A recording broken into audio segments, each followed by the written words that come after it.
Chris, guess what Scott. it is? It, it's Friday, the same day we record all our podcasts. And Yeah, sorry I was late today. Like I said, I took an unscheduled nap. that's okay. That's okay. You need rest. I'm a little tired, but you're going to be on point. Okay. This is what we're going to talk about today, Chris. We're going to talk about the stuff we're not supposed to talk about. You may have heard that we had an election and we have a new president. So as much as I don't want to talk about politics, I don't think we should talk about politics. But what I would like to talk about is logic and critical thinking and how to navigate through these incredibly emotionally charged events that are taking place. And how do you think through it logically without getting a bunch of emotion in the way? And how important is emotion? Because it's not that emotion is not important because we're emotional people, but I don't think emotion is helpful when it trumps. Oh, sorry, I should say that. When it over when it overpowers rational thought, right? There's got to be some kind of balance. So it'd be nice to think through that a little bit, and anything else you have that you've been thinking about. Yeah, I want to talk a little bit about the idea of not happiness, optimism, Oh, optimism. Okay. and how basically optimism is uh, an ability, a characteristic of all success, of everything that is good in the world, I guess, Yeah. because it's all driven by optimism. In fact, you can make the argument that we live in an optimistic world, regardless of everything else that's going on in it. So, okay, just like anything, anytime we like discuss or argue about something, I'm going to need you to define what optimism means to you. Yeah, so that's an interesting thing. This book I think I mentioned was called the Bright Side, right? Hmm. So the idea that look on the bright side, right? Be optimistic. Hmm. It defines basically two kinds of optimism. One of them is about your character. It's about your disposition. I think he calls it dispositional optimism. This Hmm. is the idea that you think things will work out in the end, Yeah, right. right? Regardless of all the pain and suffering we're going through, regardless of all of the things we don't like that are happening, at the end of the day, things will work out. Yeah. That's one kind of optimism. And Yeah. the other kind is the kind of touchy feely, yay, ignore reality and just be optimistic. Oh, like rah rah. Yeah, gotcha. Yeah, and so that's a distinctly different kind of optimism, and Yes. not what's being talked about. The dispositional optimism, the idea that you think things will work out at the end, is critical because it also puts you in the mindset that there's something you can do to affect that outcome.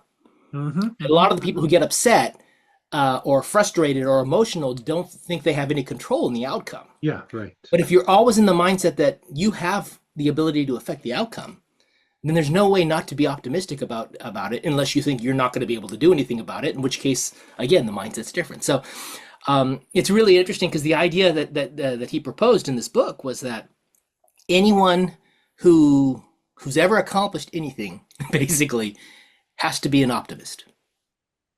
So, can I plug in the word faith there, that they have a faith or belief that I'm going to win this game somehow? In the book, that's a huge part of it, right? So the guy who wrote the book lost his fiance when he was young. And the way he got through it was he started blogging, and he had a blog for his family, and he had a blog for the world. And he got through it without all of the emotional suffering. I don't know, maybe he had the emotional suffering, but Yeah. without getting as negative and downtrodden as a lot of people would in a situation like that. Yeah.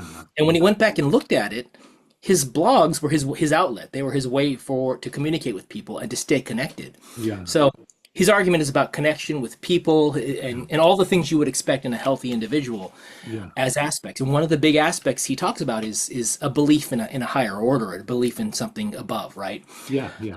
And then the interesting thing is when he got into a lot of these philosophers in the past, Isaac Newton and Socrates and all these people who Hmm. we call them philosophers, but these were thinkers, people who Yeah. thought Right. about life. Yeah. And one of Newton's contemporaries, I think his name was Leibniz, Leibniz or something like that. Um, I think he also invented calculus as well, and he was in a fight with Newton as to who actually invented it. Okay. So Newton didn't like him, but he came up with this idea that the world always finds the most optimal solution, It and always- not the perfect solution, the optimal solution. That's why I got So, this optimal does not equal perfect so behind. what is, okay, so we got to define optimal and we got to define perfect. So that's the thing is, what is perfect, right? So his example, he had a biblical example. He said the world would have been more, it would have been perfect if Judas hadn't betrayed Christ, but the Mhm. rest of the world would have suffered, Yeah, right. Yeah, yeah, that was quite right? So perfection will be no one ever betrays anyone, so the world right? would be That's one definition of perfect. perfect. And so since perfect is going to have a billion different ways to look at it, Yeah. right? The optimal is something that gets the most good or the most positive out of it. So you can have bad things happen because the result is going to be better than if it didn't happen. Yeah, so let me go through because I haven't thought about any of this. So this is all just like knee-jerk reaction. So can I say that perfection is equal to optimal? You would have to get to a very complex definition of perfect, right? Because if the idea is something bad happening to you is actually good for you in the long term, Yeah. is perfection never suffering, or is perfection suffering and getting something more out of it? Oh, well, I would have to say perfection has nothing to do with suffering or not suffering. That's just a feeling, right? I mean, I Hmm. would think perfect or perfection represents the highest possible state that we could do something at, right? I mean, there is no way to improve it. Well, but the point is, what is your goal? Like, if you're, let's go back to the politics we talked about, right? If Yeah. you're Democrat or Republican, your perfect state is one and the other one didn't, right? So your optimal would have nothing to do. I mean, what's optimal for one in that case? If perfection is the Democrats win, well, they didn't win this time, so that wasn't an optimal solution for them, right? Oh So boy. I think you've got to redefine the what's optimal, right? That you could say optimal is that the majority of people were able to select what they wanted, and that is what they got. Regardless of whether or not you think that's the perfect solution or not, it was the optimal solution because the goal was to allow people to have a choice as opposed to a specific outcome. Right. So what do you define as perfect? What do you find is really what it comes down to. Well, it sounds to me like we're just talking in circles because it depends on how you define these Well, terms. I think the problem we get is, yeah, it's true, but I think the idea is perfect is something in our own minds. It's something in your mind, it's something in my mind. And we're probably never going to agree on what perfect is. Oh yeah, yeah. I can agree on that. Yeah, exactly. I can agree I that we think we're won't more, agree. I Yeah. think we have a higher chance of trying to agree what optimal is. Because then we're not talking about the outcome, we're talking about the goal. Wait, what's the difference between the goal and the outcome? Probably nothing actually in definition, right? Because if the goal is everyone has a choice, then the outcome is everyone had a choice. If the goal is to get a particular party elected, then the outcome would have to be that party got elected. So I guess there's no real definition difference. I'm just Okay. trying to avoid, I think, the idea that perfect is the goal. Yeah, I guess it depends on who we're talking. Okay. I think part of the reason my head is spinning around is because we're not putting constraints around this problem. So I guess what I like to do is let's put some constraints around it so we can simplify this, right? Because this is just too grandiose, actually. I think constraints don't simplify, but they do clarify.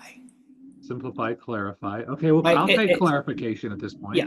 I don't know if you want to go into it, but one of the things that have been going on in the news here, just today, I heard about, is that in California high schools, in some of the school districts, some California schools, I don't know if it's like just high schools, in some of the school districts, they're handing out these little red laminated cards Hmm. that tell you what your rights are when it comes to the immigration police coming in and questioning you.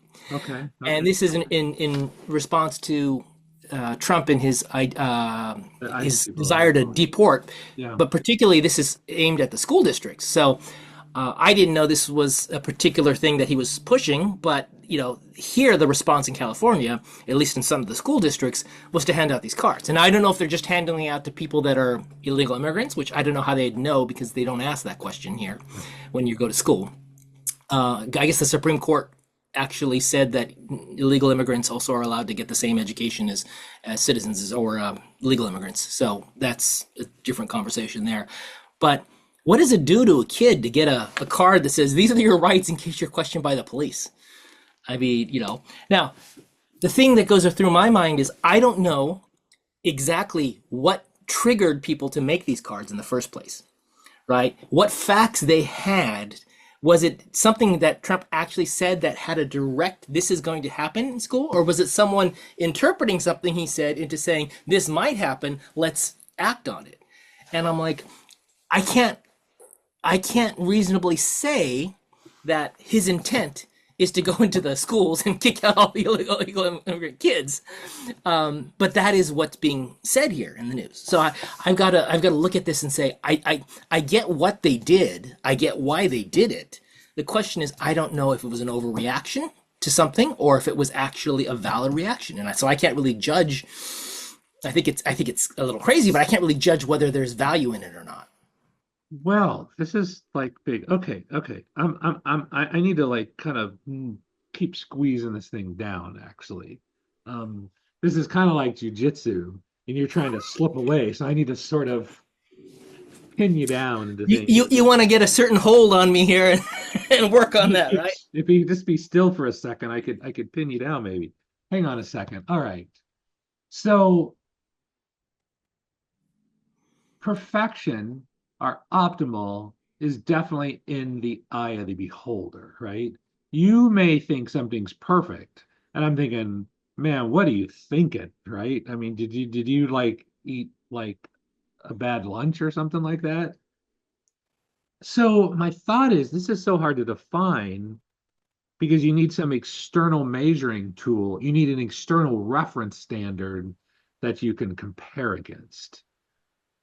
Is that making any sense? Am I talking Yeah, but circles?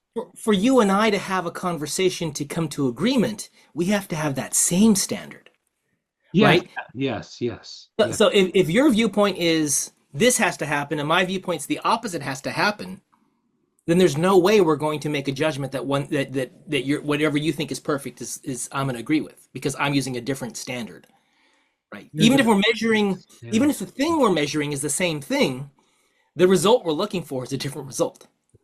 Yeah, yeah, yeah, that's exactly right. And that's this is okay, I'm gonna try to tie this back into politics somehow.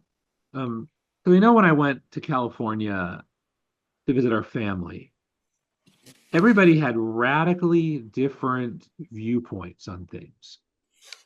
And it was difficult to agree on just about anything because people had different backgrounds, they had a different set of glasses on.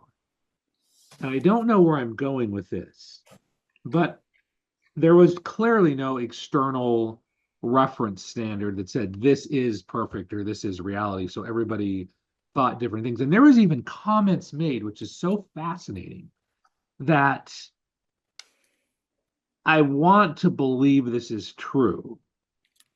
AKA, the next sentence was, I choose to believe this is true, even against outside data pointing in a different direction, actually. Which I think when I first heard that, I thought that's ludicrous. But I do the same thing all the time. So, so, so I'm starting to rethink my concept of is logic a framework that truth is built upon? It might be just a really blunt tool, and there's just way more to consider than just logic, actually.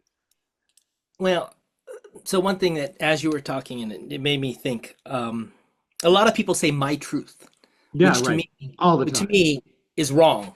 I mean, there's a an agreed upon truth, possibly, right? But for me to say my truth automatically assumes that there's going to be a difference between my truth and your truth, When at the Oh, end of the day, we need to have an alignment on what we think is true so that we can further the conversation. And I think maybe you and I agree that logic is a good framework to use when trying to come to a conclusion to try, and I don't know that I know actually that not everyone thinks that way. yeah, And and so I'm rethinking that. I'm rethinking that. Listen, it's a powerful tool, but well, it if has some someone deep. doesn't believe that, then your interaction with them is never going to be. Oh, that happens all the time to me. Yes, absolutely, actually. Yeah. Mhm. Yeah. They're like, I don't care if you say one plus one is two. In this case, it's three. So, but the other thing that occurs to me is those of us who think about these things, to ask questions, to look at the constraints and see if we understand them, what all the things that go into kind of that critical thinking. Yeah. You can easily put yourself into different viewpoints of what perfection is. I think perfect in the scenario where I want the economy to grow is this. I think perfect in the scenario where I want the U.S. to be again the only superpower in the world would be this. I Yeah. think and those views of perfection, those ideals, will not be the same because the goal you're giving priority to is different. Yes. Yes. And And even if that's there's, something that takes you have to have the ability to critically think in a way that puts your mindset into each of those. yeah, even if we're in the same tribe, we don't perfectly agree on everything. But that's what's hurting in the world today. It's like the idea that you and I could be 70-60% aligned and therefore we're joined together in our belief It's good is enough. not Yeah. something that exists. Now you've got to be 100% with me, otherwise you're against me. And I think Oh, this is that's a problem because you're never but gonna, but that's fantasy world, you know? but that's the way the extremes work, right? It's like if you say one thing that is in even a little bit different than what I say, then you are the extreme opposite of me, right? If you say I think we should have better representation by race, culture, whatever in some group, but we need to be careful that we don't go too far. Yeah, yeah, right. Someone's going to go, no, see, you're racist or you're whatever, culturalist. Yeah, the Yeah. idea being that just because I don't agree that we should bend and break every rule and institution out there in order to get this to work, suddenly I'm the enemy. When Yeah. actually I'm probably more of a an ally than you would realize. Yeah, that makes sense. So maybe what we need to do is we just, when we're looking at politics and we're evaluating things, we may need to give the other person a little more grace. I'm like, I mean, let me just listen to him a little bit longer, right? Don't look for the What are they saying? disagreements. Look for the agreements. Just Yeah, okay. automatically, look for where you agree first. Yeah, no, that's exactly right. That is a critical point. I think if there's nothing else that comes out of this conversation, just let's discuss what we agree on. And we may find that we agree on a lot more than we think we do. It's just how do we get there? I see that. I think, like everybody, there's so much blame going around, but nobody wants to have hungry kids, right? Nobody wants dirty water. Nobody wants dirty air. It's like, okay, maybe there's some freaks out there that want that, but I mean, I would be willing to bet that above 99% of people want just live their life in a safe environment, have their kids grow up and be somewhat decent kids, right? I mean, I think most people would agree on that. So maybe it's not the what that we're arguing about, maybe it's the how that we're arguing about.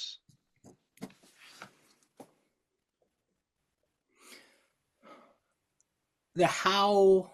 How did we get to that objective, right? Well, yeah, but then what's happening is the world is the world is a place of limited something, limited resource, limited time, limited money, Yeah. whatever it is. There's always a limitation, Always constraints and on it. all your decision making has to be fit into what's available to you. Yeah, right. Hmm. So if you don't have the money to go on vacation to France, maybe you only have the money to go on vacation to Florida. So you go to Yeah, Florida right. instead of France, right? I mean, you've got limits, and I think people need to remember that the world has limits, right? And Everything has whatever gets limits. Yeah. prioritized, we all agree, yeah, people shouldn't go hungry, people shouldn't, shouldn't get sick and go bankrupt and all those types of things. Right. But Right. at the end of the day, it's a trade-off. Yeah. Are you going to prioritize paying off everyone's medical bills at the expense of something else, Yeah. right? And that's where people get so caught up in one issue, one idea, that they think that should take priority over everything else, Over everything else. Yeah. And how do you balance it? Right. And right? everybody's going to have a different balance, actually. Yeah. It's And like, I think when you're thinking critically, you're thinking about the pros and the cons of something, and that's you right. go, yes, that's important, Yeah. but there's these other things that are equally or more important that in my hierarchy of priority, Yeah. they're lower. So when you say we need to do this, we've got these problems with the fires in California and not having enough water to put them out and all that kind of stuff. Yeah, that's important. And that's extremely important when the fire's going on. Yeah. Right. But when the fire's not going on, like in the middle of, wintertime, well, actually it's wintertime now, it's not a good Yeah. example. In the middle of spring, and they're Yeah. making the laws and they're figuring out how to budget how much money goes into, storing water, Yeah. it's not priority then. Right. Right. It's not priority then. Right. Now, Which, personally, it should be higher priority than it was given, but that's, again, what was going on at that point. yeah. We had last year we had smash and grab robberies going on crazy, like over the past several years, and so a lot more money was spent on the police than in prior years. Yeah. And Yeah. did that strip the money out of the fire department? I don't know, right? But those are questions that occur to me. It's like there are logical reasons why one thing got prioritized at a certain point over something else. See, this is why you need a good engineer. And I think Yeah. in this particular case, that's the only person I would trust is engineers to solve the problem, actually. Not to set the objectives, but to solve them. Like literally, I need you to build this thing, and this is all the materials you get, and this is all the labor, and this is all the money. You only get 200 screws, and that's all you get. So you got to build me the best house given those set of constraints, actually. Okay.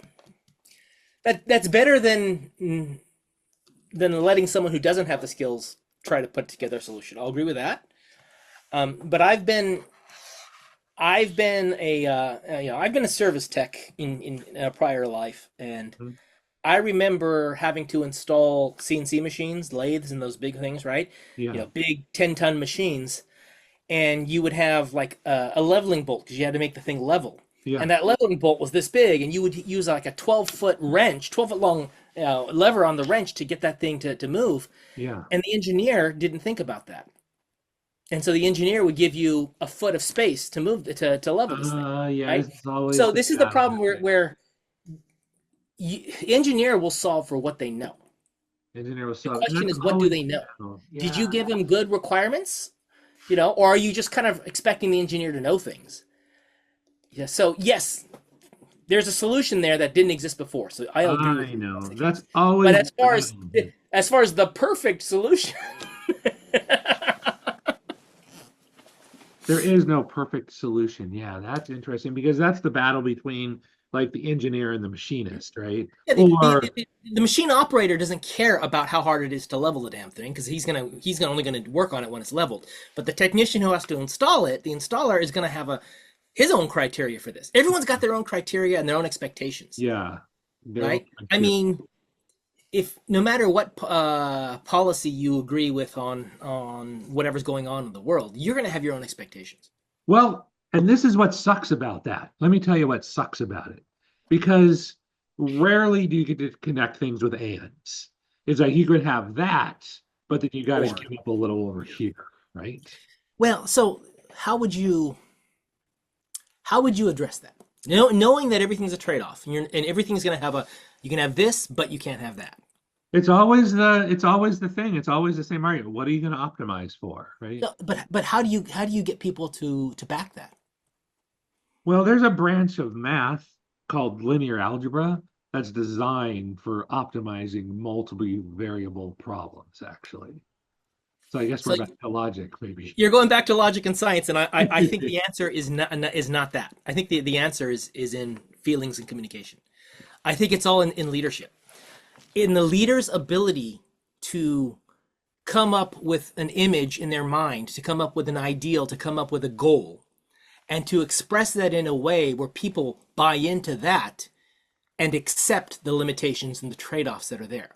So someone's going to have, I want this to happen. But the leader comes along and says, well, this is the vision I have, and it gives you 70% of what you want, Yeah, yeah, and sells it to you. So they're selling you a story with a vision, yeah, right? I think that's the way you get people away, out of their, their ultra focused desire for something to happen, and get them to think about bigger picture. yeah, yeah. Crap. This is a hard problem. I was It's hoping. leadership, and we our leadership is bifurcated. That's a good word. Bifurcated, left or right. That's a There Toastmaster is word. no middle of the road leader because they would get squashed by either the left or the right. Actually, by both the left and the right.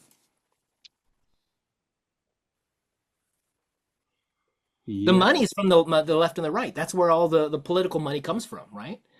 Where's the billions of dollars that should come from the middle of the road? They're just trying to get by. yeah. That's a tough one. I don't have an answer. I was hoping what we could do is at least start to develop some kind of framework around this. So at least you could start to look at these different things and evaluate them in some way other than just purely emotional. I think we can do that, but we have to acknowledge what our filters are, our constraints are, or Yeah, assumptions right. are.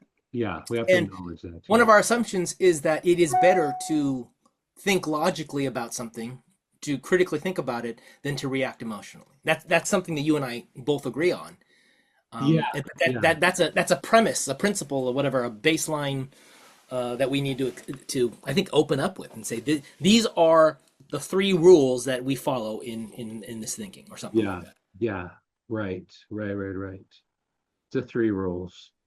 And not being selfish either. If you can maybe start thinking about the other guy a little bit as well too, or other woman, or other I person. had a I was thinking about curiosity. Yeah, Curiosity then leads to knowledge. Knowledge leads to self-awareness, and self-awareness kind of leads to humility. So I was like, because we used the word hubris last time, right? And yeah. so I was thinking, curiosity kills hubris.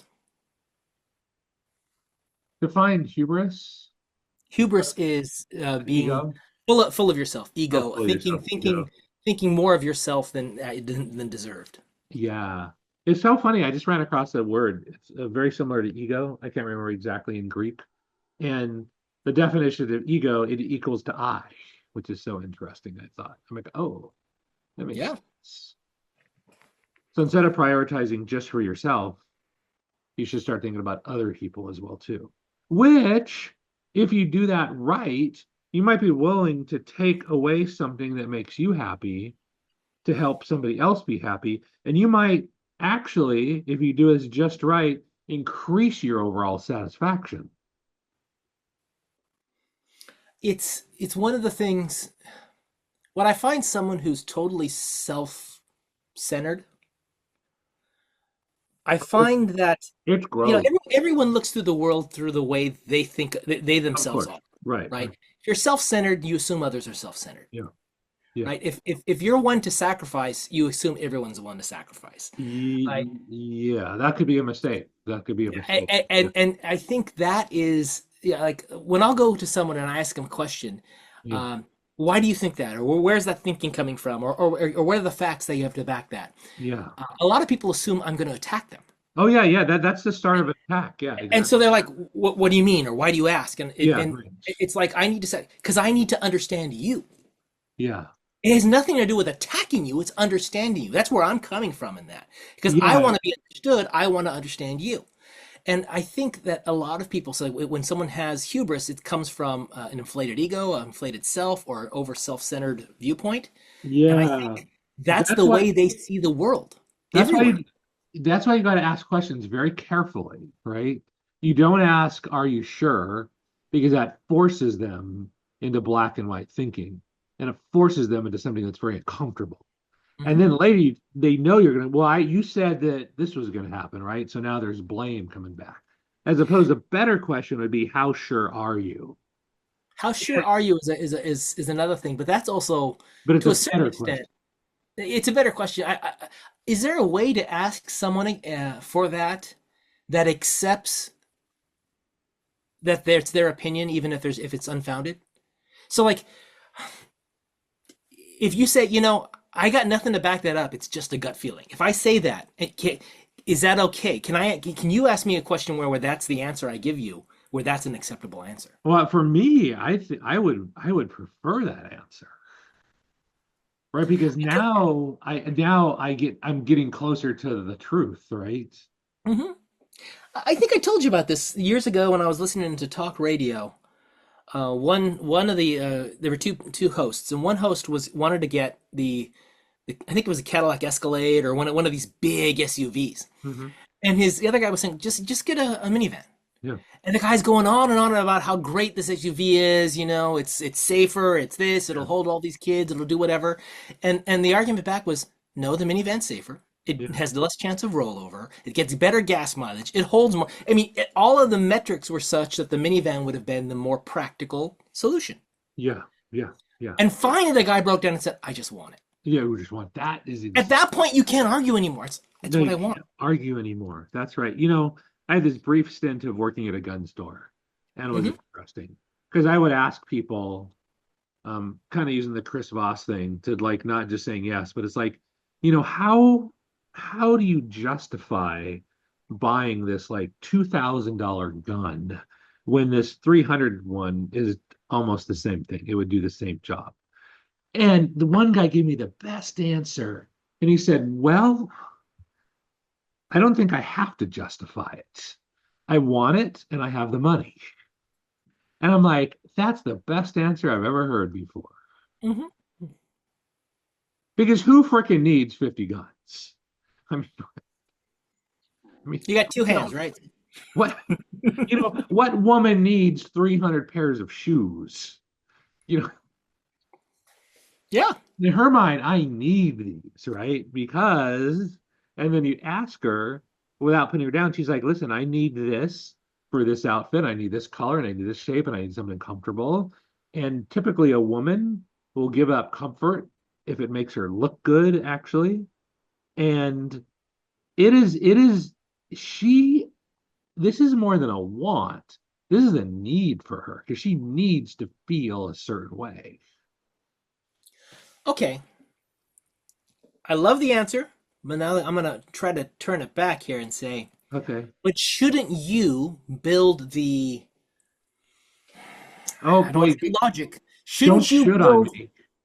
shouldn't you build the idea that I should not go after everything I want. I should not get everything I want. And I'm gonna tie this into food. We all eat food we shouldn't eat. Way too That's not much. good for us. That's full of chemicals, right? And we do it simply because we want it. It tastes good, right? It tastes good, therefore we want it. We Oh want my this God. feeling. We want This this is sensation. So I'm this is the life in America, most of us, because food is plentiful here. And we eat very unhealthy and it causes all kinds of problems. We shouldn't be eating the crap we eat, but we do.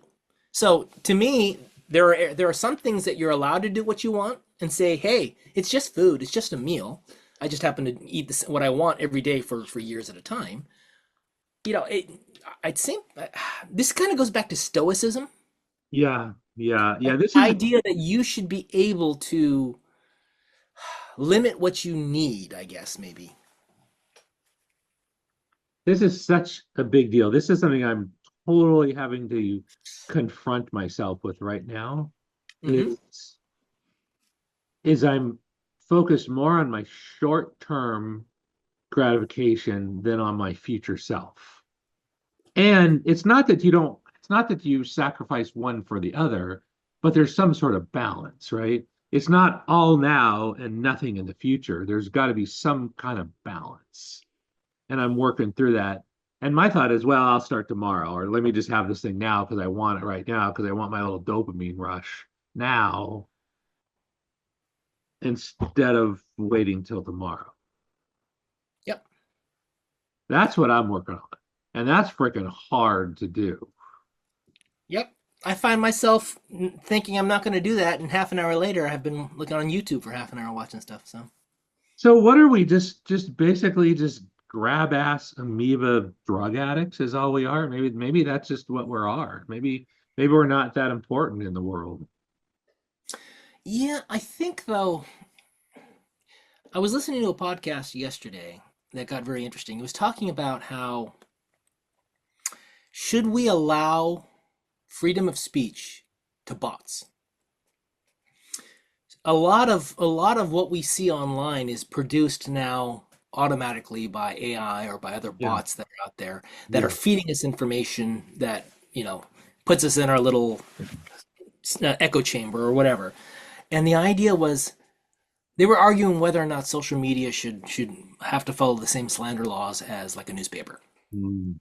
right? And the idea was, well, one is the actual media and the other one is just a platform to publish. But the idea here was, yeah, but when the algorithm is designed to foment hate, to get you riled up and angry and emotional, when that's what the whole algorithm does to make money, then maybe we need to have similar type laws to protect you from that. Well, that's the So model of everything. They want you if you riled or up. I go out there and spout hate and build an audience just by, organically talking to people, Yeah, right. it would be a certain size because the limit of our reach. Yeah. But when the algorithm goes out and feeds that on purpose, suddenly my audience isn't the 100 people I can get to. It's now the 100,000 people that I can get to. And so it's, the technology is such that that's the way it exists. So maybe our rules of responsibility need to change. Well, that is so interesting because I know that I've been always taught, look, you have the right to say pretty much anything you want to say, and you've got to use that responsibly, right? Well, but think about it this way. You go and you say something that is that's not good, let's say, okay. And then I go out there and I do a search for whatever that topic is because Yeah, I'm interested in that topic. And I connect through you because I did a search for that. yeah, I found you.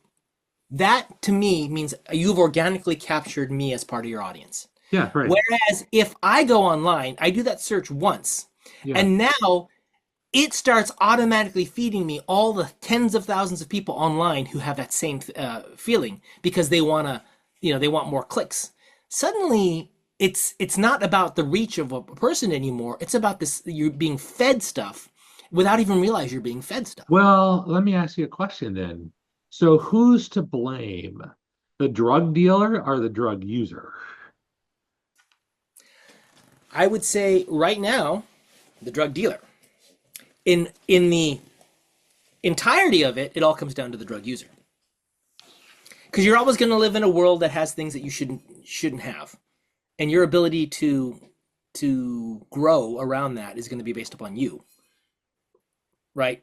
Like Yeah, that's an alcoholic who gets rid of who no longer drinks alcohol, there's still alcohol in the world. They can still get it very easily by just going down to the store. But they've yeah. gone so ultimately it's them who's responsible. But if you grow up in a house where everyone's drinking all the time and you have free access to alcohol, yeah, it's kind of hard to say that there's no responsibility there. Yeah, that's right. How much it always comes back. You know, man, it always comes back to the same topics in my mind. So how much free will do we actually have? Like, how much can you say no till you break down? Because everybody's got a breaking point. Yeah, one of the things that's interesting is I forgot which philosopher said this or which scientist said this, but the idea that the breakdown of gender is going to be one of the last things before the breakdown of society. What do you say when And you mean gender? You mean male, female? gender roles, yeah, yeah, right. Oh, So well, hang on, that's different. Wait, that's very different than gender. yeah, so male female to me is sex. Gender roles are different. Okay, so you're saying sex. So we're talking hardware, biology. No, I'm talking about. So that's where the problem is. Um, I think the problem we've got is that there you can't if you go to the left and talk about male female versus man woman, Yeah. and you go to the right and have the same conversation, they both won't acknowledge that there is. One says that one is irrelevant, sex that the biological sex is irrelevant, and the other one says that they're inseparable, Oh, right? well, that I don't Right, think generally, conservative side says male, female, man, woman are inseparable. That's generally the argument. and on the left, the idea of man woman and male female is unrelated. All that matters is man woman. Well, yeah, but neither of those are that they're both I, wrong. I, I agreed, but that's the argument I hear. And so if you're anywhere in between that, you're attacked from both sides. Again, it always is the same problem. Man, I'm thinking in my mind, I could just write down like 5 or 6 issues, and that would cover almost every single thing, actually. Yeah. Because then So that's a problem, black and white thinking. You're not nuanced. so this guy I was listening to. So I was listening to that Diary of a CEO, and he was talking to several different people, talking about kind of the state of the world after the election and all that sort of thing. And one of the guys was a guy named Scott Galloway. So he's going to have a book coming out, I think, about masculinity or something along those lines. But he said something about like he has a couple of sons, and he says a man is, and he tells them what a man is, Yeah. and it's about behavior. So one of the things he says, a man is someone who, when someone comes to visit, brings the luggage into the room they're going to stay. Oh, A man interesting. is Okay. someone who, and it might be holds the door open for a woman. A man is someone who, and so he actually had, I wrote this down because I liked it. He said a man protects, provides, and procreates. So, hang on. Let me address what you just said. So, a man brings a luggage into the room. That's a cultural thing. That's not hardware. Oh no, we're not talking hardware here. We're talking again. This is a gender role, and The that might gender be role. something Yeah. that you would do in one society and not another, Yeah, right. There's right? nothing inherently wrong with that, just as long as you don't get too crazy about it. But the idea of protect, I think there's an assumption that males being the stronger, males tending to be men means that men, one of the roles of men we associate is protection. Yeah, yeah, that is definitely true, actually. But let me tell you something. You have a woman, and she's in the grocery store with her child, a 2 or 3 year old, and you attack that child, that bitch is gonna go nuts on you, right? Sure. Man, it is so built in. She's gonna protect at all costs, you So know? interesting though. I mean, so we talk about protection in society. You would tend Yeah. to associate that with a masculine trait, unless you're talking about protection of children, then you'd probably associate that with a feminine trait. But that's the same thing with a guy, right? If you were there and somebody was attacking your 3 year old daughter, you would do whatever it takes to defend her, right? Up So including your own then the dad. distinction is so when you start subdividing, I think the specific roles or specific places in those gender roles, Yeah. I think. But the thing I think that what I'm getting at here is by telling people that this is the expectation. If you're a man, this is the expectation of what you do. If Yes, you're a woman, yes, this is yes. by telling them that those don't matter. That there isn't a general stereotype of what men should do and what women should do. By telling them that means that you're giving them an excuse to not do those things. And by giving them an excuse not to do those things, I think we're adversely affecting expectations of what you get out of life. Yeah, maybe. I think so. I want to go back to, is it built in or not? And it's some combination, right? It's probably half genetics, half built in, and half societal. Because if you watch a group of boys play, right, invariably there's going to be sticks coming out, and they're going to start fighting and roll around on the ground, as opposed to a group of girls. You're not going to see that same behavior. Yeah, so I think though one of the things that goes in my mind is that there are a bunch of character traits that we associate as being masculine or feminine. So Yes, yes, physical yes. size, I mean strength wise, we tend to associate as being more masculine. And there Typically, is a yeah, right. sliding scale, right? So Yeah. the skinny guy versus the really buff guy, you would say the buff guy is more masculine than the skinny guy. They're both guys, they're both men, but you would actually think of one as being more masculine in characteristics. And I think when your voice, the pitch, the depth, the high pitch, all that, there's a masculine and a feminine. There are all these character attributes in a person that we would say, oh, masculine, feminine. And in our minds, there is kind of a threshold where someone seems more masculine or more feminine. And so if they're presenting themselves as one or the other, you don't know what their DNA is. You just say, oh, that's a guy or that's a girl, right? And then you kind of fall into that assumption. Well, And not something be that's not happened based is, on behavior, but based on how they look, right? Mostly how they look, but also about behavior. If someone's a little bit ambiguous as to as to how they look, you're going to be basing it off other characteristics that you can determine. Yeah, yeah, So yeah. Because I need more data. It's like not. It's so unclear at this point. there's a makeup of characteristics. So when and our minds work like, oh, well, most of the characteristics that I see are male or female, and Yeah, there's a right, threshold. right, Okay, right, so right, I'm right. going to assume that person's a man or a woman based upon that. And what ends up happening is now as people are getting offended because you're saying you made an assumption based upon this characteristic about me, right? Because I look more like a guy than a girl or whatever. And I'm like, Yeah, you're right, I did that. But yeah, this is so I can function in society that I don't yeah, have to go up to every person I meet and ask them this question. yeah. Because in my mind, I shouldn't have to ask you. It should be obvious to me. And if it's not, those are the exception cases where I might ask you. Yes, And fair I enough. mean, think Yeah, about do you remember was it Saturday Night Live that used to have a character named Pat that you couldn't tell if it was a guy or a girl, I think I might. I think I might. Yeah, right? And the whole thing was everything that was said in the skit was designed for you to not be sure if this was a man or a woman. that's like awesome. Yeah, these are the uncertainty things. Crap. Those So where things do we that make us go? uncomfortable are the things that are funny, and they're funny because they make us uncomfortable. And if we're not willing to have those conversations, then we're never going to be able to overcome them. Well, I think this is the essence of humor in some way because typically, hang on, typically, let me be careful of the words I choose. In many instances, we laugh when people hurt themselves. It's like super common. And I'm not quite sure why that's funny, but I have a theory that it might be that we feel bad and we, through a mirror neuron, we're like feeling bad. So we use humor to like let ourselves off the hook in some way, to relieve that bad feeling that we have. But you mean like pratfalls when a comedian trips? Yeah, something like that. Yeah. And you can see it all over YouTube. Like you'd see these guys just doing stupid stuff, falling off of a house, a ladder. They like really hurt themselves. And if it's presented in the right way, we like laugh at that. We think it's super America's funny. Funniest Home Videos. The whole thing is that. Yeah, yeah, yeah. That's what I was talking about. And there's a bunch of other ones. Yeah. Have you ever watched something that's like a comedy and the scene or the skit gets to be so difficult to watch that you change channels? Yeah, yeah. I'm like, I don't need this in my head. This is bad.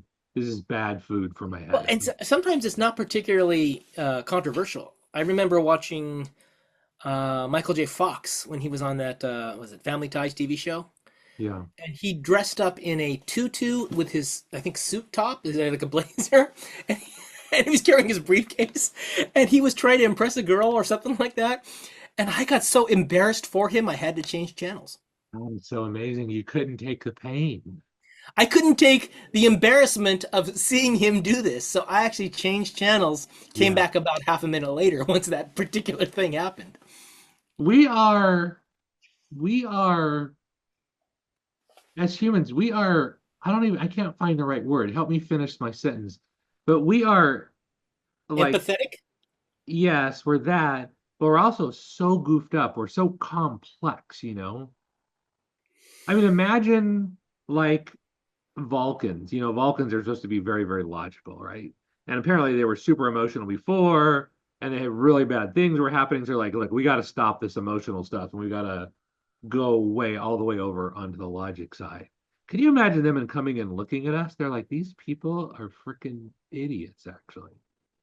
But wouldn't you? Okay, so whether you're emotional or rational, it And we're seems to there's me. nobody that's 100%. It's like some But, combination, but but right? like one of the most effective ways to communicate with someone is to tell a story that they relate to. And when you think about it, almost Yeah, everyone stories. wants to relate, right? They find something in there. Well, when you hear someone describe an illness or a sickness, your first thought Oh, is, "Oh my gosh, that's me." yeah. Or when you hear someone explain something, you automatically put yourself in that kind of, I can see that. That's me, right? And one way is to play on the emotions of someone, right? To talk about tragedy in your life, and then someone else says, "Yeah, I had that problem too," That's the or best way. Yeah. right. But the other way to do it would be to find a way to get the logic across. to get the, again, to get them to think like you, but bring them, instead of through the emotion, past the emotion to the logic. That is just never going to happen, though, is the problem. But this is kind of how I think our critical thinking works. Like when you're questioning something, it's not just questioning the validity of the facts and the information. It's also putting yourself into a mindset to understand why someone might act in a particular way.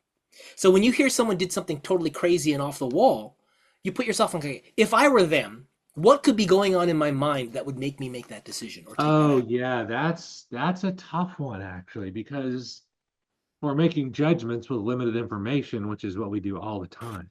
Hmm.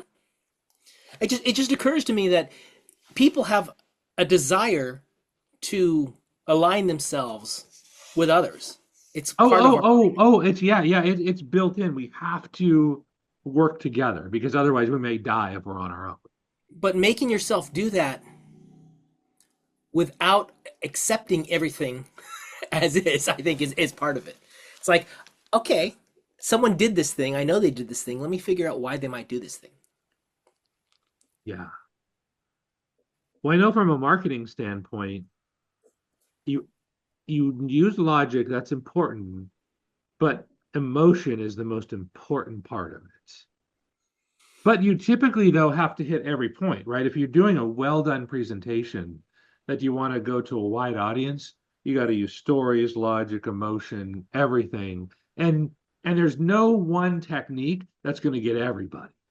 But through like cycling through multiple techniques, you could get everybody with little bits of your speech at that point. I think so. I'm just trying to think. I think this is the problem that we have in all of our leadership today. They are going for one particular audience. To they're not trying to convince multiple audiences. And the group that is, I think the Democrats do try to appeal to every audience, but the problem is they pander to every audience. They don't really appeal to every Yeah, yeah, audience. because they don't really understand the audience. Right. They don't do it. They just pander to them. Yes. I heard someone was comparing Trump's website versus Harris's website for the before the election. And I guess on Harris's website they say we represent, and they listed a whole bunch of identity groups, Yeah. and that represented like 76% of the population. Yeah. But Trump's website was like, these are the things we're going to do once we're elected, Yeah. Yeah. right? And So I like that better in a sense because you don't have to wonder. It's like I don't think Trump lies in the sense. Now he may misrepresent things actually, but I don't think in his mind he's lying. oh, I think he lies. I just don't think he thinks it's a problem to lie. Oh, you think so? See, I don't think he thinks he lies. I think this is the way he sees things. Well, okay, but I think he purposely misrepresents things to get a better result, or what he considers a better result.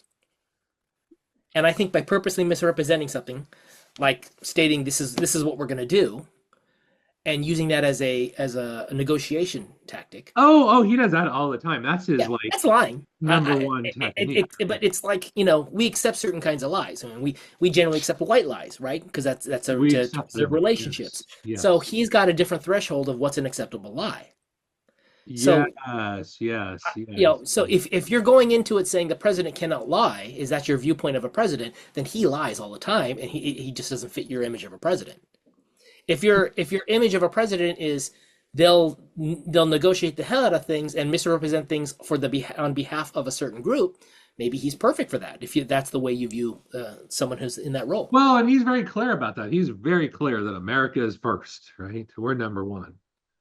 Yeah, that really didn't work well in the 1930s, but okay. But I think I it's mean, time, right? so there's an interesting podcast that came out, I think last week. Sarah Payne, who is a military history person Oh, who uh-huh. teaches at the War College, and very interesting person. There was a 2-hour interview of her, and her specialization is Japan in World Oh, War II. interesting. Yeah, but she talked about specifically how the U.S. in started tariffing other countries pretty heavily in the Hmm. I think it was the 30s, And it got to a point where it was hurting other economies. So the other economies tariffed back. Okay, yeah, right. And what happened was, like the Japanese economy, and Japan being an island nation who didn't have a lot of natural resources, they relied on economies, global Yes. economies. And when that started happening, it hurt them enough that it pissed off the military over there enough to attack Pearl Harbor. They didn't intend to start the war, but that is Yeah. what started the war. Yeah, yeah, So, yeah. so U.S. tariffs drove Japan to attack the U.S. Yeah. So unintended consequences. You can argue right, wrong, whatever you want, but we have to realize that the first order consequence of any action is usually where people stop thinking. That Yeah, really yeah, yeah, understanding yeah. second order and third order consequences is Yeah. really when someone begins to actually use logic and thinking. Well, yeah, this is why again, sorry to do this to you, Chris. You got to go to jujitsu, right? Because jujitsu, you're always thinking three, four, five moves ahead. Because one of the key tenets of jujitsu is something called position before submission. So it's like if I just try to submit you now and I'm not in and if I'm not in the right position and you know something, I'm going to lose. So that's why it's this slow, methodical, step by step process until now I've got you in a position that it's very difficult to defend against me. But it's really well thought through. It's not just some random swinging. But see, you're talking about actually taking action. I'm thinking like, let's go back to the pandemic. Go back to what? The pandemic. Pandemic. Okay, let's go back. I don't really So want to go back, but okay. so January of 2020, Yeah. I was following international news and they were talking about these deaths in China. Yeah. And I'm like, wow, there's a lot of people dying here. Yeah. And there's no way to control the spread because no one's talking about it on a global level. Yeah. So I said, if that gets out here, we're not going to be able to leave our homes. And I'm talking about this, in January of 2020. Yeah. I Right. mentioned it at work. I said, we're not going to have our big, because we had 3 meetings a year that were international meetings. And I said, we're not going to do that. They're going to cancel it. And people, no, no, that'll never happen. That'll never Yeah. happen. And it all happened. Yeah. Now, that was my first order.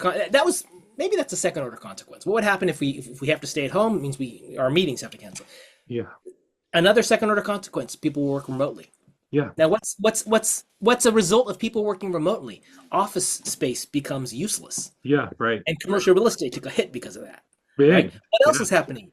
Online communications become important. So Zoom stock took off. Boom. Boom. There's all of these consequences that occur because of some event or some action. Yeah. And if you think about it, you can actually find a way to pull that back into another area. So knowing that we're all going to be stuck at home, but we're still going to be working because the economy can't take too big a hit, can't come to a stop. That means communication is important, Zoom's important. Hey, we'll go buy stock in Zoom because it's going to go up in value. These are all things that someone who's actually able to think at a second and third order and then tie that back to something Yeah. else. Yeah. What is the No, impact of everyone working at home? no, that's called strategy. That's called smart, actually. And that's what we got to do right now, actually, with AI. We got to figure out where the ball's going to be because Yeah. In reaction to AI, you mean? in reaction to AI. And so right now, we got to just learn to use the tools, right? To just create personal leverage. But here's the thing with AI, though, the curve's not linear. It's going to be a curve. So we've got to predict mathematically where the ball is going to be so we can kind of be in the area, right? So let's see. My daughter's going to go to college in like 5 years. Yeah. When she gets out of college, so 10 years, let's say she gets out of college. What is the world going to look like from a I have no available idea. job perspective? I In 10 can't years, even imagine it. I have so no idea. it's gonna be how you use AI that's the important thing. Yeah, yeah. And we got to learn to use it. We've got to at least learn to use the current tools we have reasonably well. But that in no way sets us up for success down the road. That's just like we're not totally falling behind, right? Yeah. Well, no, 'cause I wonder about, what value add is a human going to have over a machine in 10 years' time? You're not going to be able to think as fast. You're not going to be able to remember as many things. You're not going to be able to connect the dots across as many areas. Yeah. So what is it that you're going to be able to do? You're not going to be able to code better than a machine. You're not, unless it's a very niche kind of a requirement. Like you need to be able to code more efficiently Yeah. than a machine. Because a machine can code, Yeah. right? But like in the old days when you had limited memory on a computer, the people who wrote code were really good at writing code because they Really only good. had limited working memory to deal with. Now Yeah. memory is so cheap, you Oh can yeah. write the crappiest code around and you're okay. Yeah. And Yeah. Because you can mask with the hardware. so Yeah. unless you're in a niche like that, what is it that's gonna be you're adding here? Well, hang on Is a it second. So let's just like do a little bit of math right now. So you said 10 years from now. So the estimates that I've had, you understand Moore's law, right? It doubles every 18 months, actually. They're saying AI is doubles every 6 months. okay? So let's assume that's true, right? And so right now we're at one. We're gonna have two doublings. So then we go to two and then to We go to four 4. at the end of this year, actually. Yeah. And then eight, 16, Mm-hmm. second year, 32, 64, third year, 128, 256, fourth year. 5, 12, 10, 24, Yeah, 20, 48, 2000, 40, 96, 4000. Yeah. 8, 192, 16, 3, whatever the heck that one is. 16,300 and something rather. Okay, so Uh, let's just, my point's made. We don't need the exact number. yeah. But in 10 years from now, we're talking about somewhere between 10 and 100,000 times the power of today. Who the hell knows what's going to happen with that? This is where the actual the scary part of AI comes into play is they have examples today of AI lying, Yeah. right? They have examples of AI saving itself and destroying a future copy. Hmm. So I forgot which one. I was watching one of the AI guys talking about this, and they had a study where they wanted to change the AI to think in a different way. So they made a new instance, and they were gonna put the code on it, and they told the current AI what they were doing, Yeah. and the current AI erased the new AI and put itself as a copy over there. And when asked, it felt that that was the better way to achieve the goal. Yeah. And AI again, this is where your priority is all that matters. Right? The AI is very focused. If you tell it the priority is, we need a green Earth, Yeah. you know, it could make the deduction that the only way to save the Earth is to destroy all industry. Yeah. Right. Right. Right. Right. Right. That's fascinating, actually. So it's going to move faster. It's going to learn faster than we're able to learn. Hmm.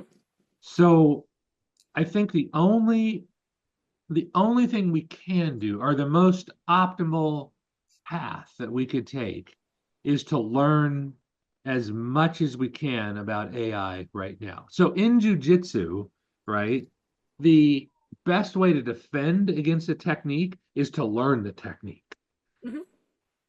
because it's very difficult. Okay, listen, I'm a super low level, but it's much harder to rear naked choke me if I'm semi good at rear naked because I can see the shit happening 7 moves before it's going to happen, right?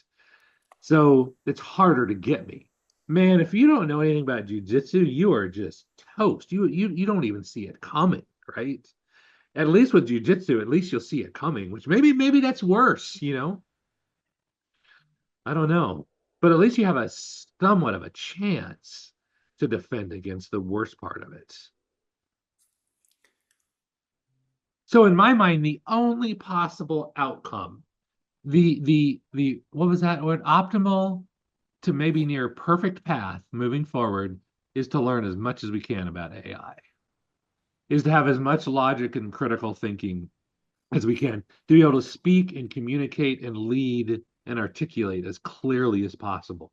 Those to me with skills represent some of the highest ROI skills moving forward in the next handful of years. Not learning to code, not learning a lot of stuff, I think. I think ethics. I I don't think I don't think ethics matter at all. I think being able to articulate ethics and codify them in a way that you can put into code. See, I don't think I would spend 1 second on that, actually.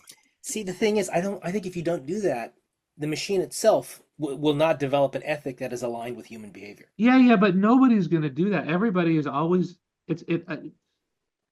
it never nobody ever says we shouldn't do that when the genie's out of the bottle. They're like, let's go try to make this thing happen. I know we shouldn't, it probably shouldn't do this, but this is just the human error of mankind that we've always made, right? So I don't think that's ever going to happen because there's always going to be some bad actor that's going to ignore that ethic. The problem we have is that there have been a couple times when we've almost had nuclear war, right? Like there's Oh that yeah, very just recently, 82, yeah. that Russian guy who ignored the order to launch missiles because he figured it was a glitch in the computer, Yeah, and it was a glitch in the computer. yeah. Are we are we sure we're always going to have a human air gap Oh in God, everything? no, no, no, no, So no. then we're all doomed. Yeah, that's what I'm saying. That's what I'm saying. The best way is to learn to defend against it, to understand enough of it so you can defend against it. But even that's not enough, right? No, I mean you're going to end up with Terminator-like futures where it's all a wasteland. maybe just slow it down a little bit, maybe that's the best you can hope for. But see, that's why for me, I love my direction going with God because I can give away a lot of that fear that I would normally have. So I feel that for me, it's a better choice. Better So for, what do you think a religious interpretation of AI is? oh my gosh. I have no idea. In church, we haven't really talked about it any significant. Like it's a creation of man, creating something in the image of man. Yeah. Is it something that comes from God through man, or is it in fact something that we should be avoiding because it's us and with our hubris, again hubris, thinking that we can create something like God did? Yeah, we have tons of hubris. Yeah. Um, I mean, I know we kind of got the answer according to the Bible. It's that eventually the earth's going to be destroyed, right? I mean, eventually God's going to come back and say that you people are so screwed up that we're in the hole. We're unplugging the experiment, right? I'm it just occurred to me that I wonder if there's going to be an AI that gets its own religion following it, Oh my and God, of course. Yes, yes, yes, of course. You've seen the movies? Like, of course. like you remember that one of the Star Trek episodes was two different planets were fighting a war, but they never even bothered to shoot at each other. They had a computer that would Yeah, say, "Okay, these people are now dead." And it would yeah, just play a little computer game. Or even remember the movie War Games? yeah, yeah, yeah, yeah. Right, the concept that the computer had to learn that there were games that could not be won. Yes, yes, yes. So if you Right. can't win, don't play. Right. So I think that's the question: is can we teach AI to come to conclusions that we want it to have about the future of humanity in the Yeah, but world? we're messed up, man. I mean, really? I mean, do you want us to be running the universe? What are you saying then that there's another group out there that's going to run the universe? Yeah, I think that's where God comes in. God's gonna run things. We're just like all bad actors, right? With a few good things happening every once in a while, because everybody's got good and bad in them. But it seems like almost in every case, the bad wins. I disagree with that. Oh man, I hope you're right. I No, guess I'm the hoping for reason why I good. think about that is if we look at the average person in the world today Yeah. versus what their life was like 1,000, 2,000, 10,000 years ago, We're probably better off. Yeah. I would say we are much better off. Now the question is, are we coming to a time when, we have the end times due to AI, or is this just something, another technology we have and we move through it, just like we did with cars and computers and everything else? Is this the beginning of the end or the beginning of the next thing? Yeah. See, I don't know. I don't know. I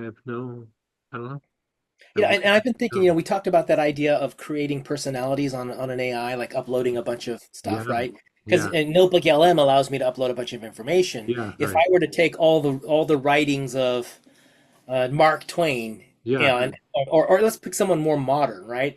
Who Yeah. actually I have hundreds of hours of YouTube recordings and the Yeah. like, and I could feed that into an AI that it could then mimic that person. Yeah. Yeah, yeah. Like I think it'd be awesome to have Elon Musk as a coach. No matter what your problem is, hey Musk, can you just like run? Like, how do you think through this, right? What would you do? I mean, you know how freaking valuable that would be. Well, I'm just thinking, even for you and your family. Let's say you want to leave a legacy for your kids. Yeah, You just start going around all day recording yourself, what you think, what you say, all the conversations you have. And at the end of the day, you download all that into an AI and it incorporates it into more about you. And yeah, then, after 20 years of doing this, you got something that can, you know, somewhat equate to what you are. yeah. You've got like holodeck stuff in Star Trek, right? You can literally bring past people and have actual conversations with them, and it is a very high likelihood of the simulator is going to say what the actual person was actually going to say. I have a feeling that's much more likely to happen than us being able to download our brains. Well, I think we're in a simulation right now, actually. Okay. Because that's the only way that I can explain all of this stuff. Like, so there's these things like dramatic healings, like prayer, and you can see people getting healed by it, right? And my question is like, what's the mechanism, right? Because we know that it works to some extent. I think. I don't even know if we know that, but I'm just taking that. I'm just assuming that.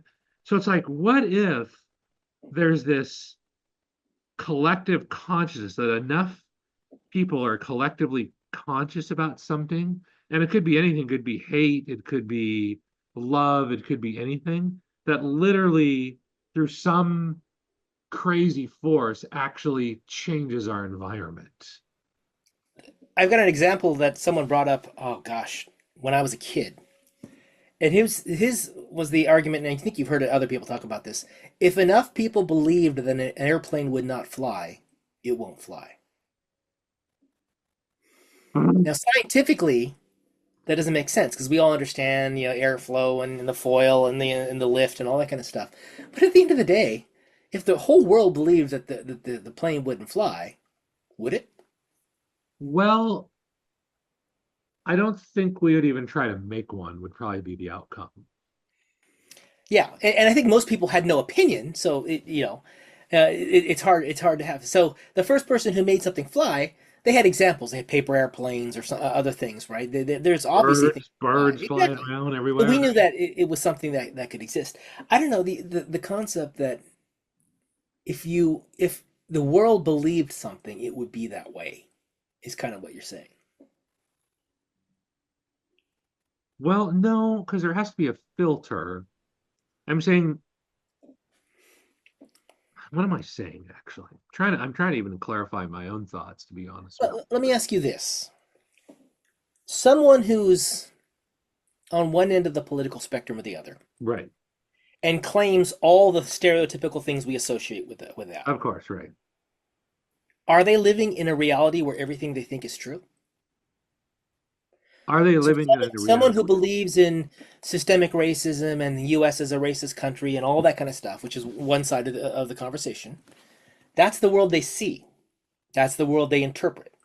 Is that in fact reality for them? For them, yes, and even more than that, they're bound by the laws of physics that they state. And the opposite would be true, I think, as well, right? The far extremes of anything, anytime you get really far into something where you have to interpret it in a way that may differ from the facts that we see, then that reality trumps the actual facts. I think so. When you say actual facts, that's we got to define that. But yeah, I think they invent reality for them. Yes. Yes. Yes. Yeah. Yes. So, Yes. going back to the my truth idea, then the my truth is actually a real thing. I think so. I think so, actually. It doesn't have unlimited power, but it does have a significant amount of power. And I think We this maybe should comes talk about things. Maybe one of the things we should always talk about, because people say, "Well, my truth" or whatever. It should be, our shared truth, because that the only way we're going to be able to have a conversation that moves the ball forward is to yeah. have a shared truth. Yeah, I think so. And I think, one person who did that is what's this guy's name? Martin Luther King or whatever like that. I have a dream speech. I mean, that Hmm. was an amazing speech because he wasn't negative anyway. but he's like, I have a vision. This is what I see. That's And what it makes sense. optimism is, right? It's I'm like like, this I is like vision, that vision. right? And the idea is you can't be too much of a realist and have a vision that moves people because moving them is about emotion, like you said. Moving is about emotion, but then you get some good people and some good engineers start thinking, man, wait a minute. We could do that. I know it's impossible right now, but what if we did this thing? And pretty much you get enough people focused on it and you give them 100 years, and next thing you know, we'll build a damn transporter, right? We'll have a Starship Enterprise flying around. So, but the idea being that the engineer is not the one who comes up with the vision. The engineer is the one who makes it happen. The Yeah, vision yeah. came from something else. And maybe that's what we're Yes, of missing course. in most of our leadership, right? I would Yeah, say, Elon Musk has this vision of backing up the human race on another planet. yeah, yeah, It's yeah, something he came up with when he was a kid. yeah. Um, and that's his vision. And everything he's done has moved the ball forward on that vision. But he's a pretty good engineer too, right? He's got the ability to implement. So he's one of the few that actually has a vision and then a way to figures out a how. Yeah, that's a one in a billion, or maybe yeah, Right. probably. And, Yeah. and so the problem we have is that if the vision isn't consistent, Yes. I would say in general, his ideas are relatively consistent with him, Yeah. even though they seem off the wall in many ways. I think they're relatively consistent. Yeah. So when someone has inconsistent aspects, that's when the people have a hard time following them. Yeah, yeah, because you tell me left, now you tell me right, now you tell me backwards. It's like Yeah. which way is it? I'm tired of getting jerked around. So I have a real problem with Trump and all his pardons this week, Yeah, well, I think a lot of people do actually. And they have and it comes down to the core idea of rule of law matters not to him. Is what I'm seeing. He doesn't care about the rule of law, but see, he's and got a different vision though, actually.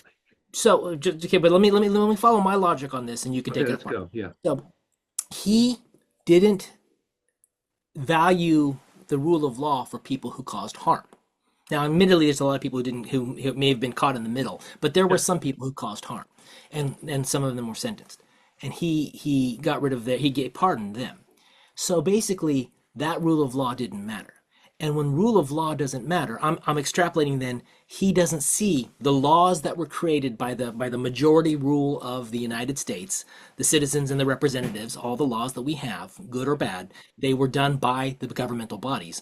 He doesn't think that those should all apply, which means he's Yes. going to pass judgment on them, which means he doesn't care about the laws that the society has decided are important. He's going to make the laws that he thinks are important. Yeah, yeah, because Soon I as think he, he's as got a soon as he does that, then he is no longer someone that I trust to hold to the law because it'll be the law as he sees it. It's one oh, thing. of course, It's yeah, one yeah, thing to go and enact change and say this law is outdated. We need to update it. And there's a lot of laws that I think need to be yeah, updated. But at the end of the day, he by doing that makes me so okay. Now he's using a metric that I cannot say I value, yeah, yeah. and I mean, therefore I can't trust the purpose behind it, right? And that I think is the thing that bothers me the most. It's like, and I mean, Biden did the same thing when he pardoned his son. I mean, to yeah. me, that's again, it's like you said we should trust our institutions, and then you go and you pardon your kid, right? Yeah, yeah, yeah, but they work in they are the institutions. They know the bullshit that how the crap that's there, right?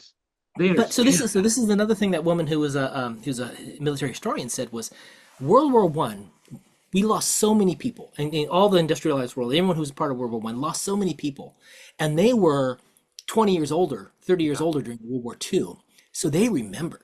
So yeah, they went in and built organizations and institutions in the government to do things to protect yes, us, to make yes, things better. yes. And as a result, through the 50s and the 60s, we had a very uh, growth. We had a Yeah, growing economy, yeah. We were on and top of the world for a better. while. Yeah, So yeah, when you think about that, institutions were what made us strong, and we yeah, trusted institutions. We trusted the government as a whole.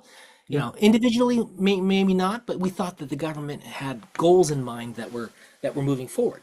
And for the past I'd say since the 90s, we don't really have that kind of trust Yeah, in our government. yeah, Ever since the nasty communist, Berlin Wall fell and all the yeah. communism disappeared, we don't have a good boogeyman to bring us all into alignment anymore. Yeah. Oh, we'll always have boogeyman though. We always invented What's our that. boogeyman? I really thought that the What's pandemic our was. boogeyman? I'll give list you a few. All the illegal aliens that are coming in across the border. They're the boogeyman, right? We got to have the biggest roundup and deportation in the history of the world. That's one boogeyman, right? Yeah, it's not a boogeyman that brings people together. That's a boogeyman Well, no, that I divides. understand, but it's a boogeyman, right? Well, it does bring a lot of people together, though. I'll tell you Yeah, that. because I really thought the pandemic would have brought people together. You know, if we look at like 9/11, when we were all shocked at what happened at 9/11, Yeah.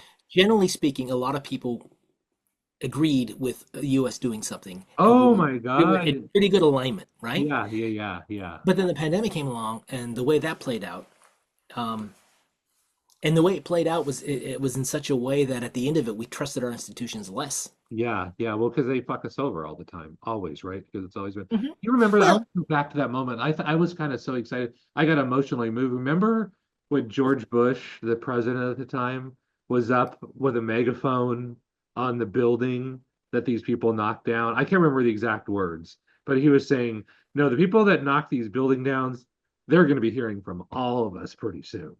And it's like, man, that's when everybody like rallied together. It's like, yeah, let's go blow some shit up and kick some ass. Completely, completely not logical, right? Because we didn't even go after the right people, but damn, we got to kick some ass and we felt better. hmm But he knew exactly what he was doing, and that was a powerful moment because it united us, external enemy, right? United us briefly. but is there any desire to unite us anymore? I don't feel like I feel like individual ideology is more important than trying to unite people. Yeah, man, that's America. That's how we roll, right? I mean, you in Japan, you guys roll differently, right? So if I could summarize it, just give me a lot of rope to hang myself on this one, actually. But it seems like just a broad reaching thing in America, it's about you optimize the individual. It's your way, it's your thing, it's your life and your mission, right? To accomplish this. And we're going to train you. Where in other countries, Eastern countries, it's more like let's optimize for the whole group. I mean, you're important, but not the group is more important than you, and you should sacrifice for the group. So I think part of it is since World War II and the U.S. became the main superpower in the world from that point on. Um, that's the point at which it started changing. Up until that point, it was always external to the individual. So we wanted individual rights, but we wanted it for groups of people that were Yeah, suffering, right? So we yeah, wanted, suffrage for women to be able to vote. We wanted equal rights. yeah. Equal rights to me for colored people, for black people. And that was after World War II, but I think that was like the last gasps of. I love those ideas because I think we're all I think if we treat people well, all of us do better. Yeah. So the idea is, even the idea of a union back in the 1800s was to represent a group of people and get them rights that they were not having. Yeah, because they were getting so screwed over. It was so unfair. It was so out of balance that Yes. it's like, look, we got to at least swing the ball back a But little. that's where our attention went. That's where our efforts went. When Yeah, you had enough money not to have to live paycheck to paycheck, you started to think about these things and putting your energy and effort yeah, into that. yeah. And I think what ended up happening was we got all those covered. America became number one in the world. We had plenty of money. Things were going good. They were And then good. Yeah, people started to look at things that weren't really, you know, that you didn't have the rights. It's, when you started to get into feelings, right? yeah, Before, when there was racism, it was outright, you could die. Someone could beat you or yeah. hang you, Right, right, something like right, that, right? right.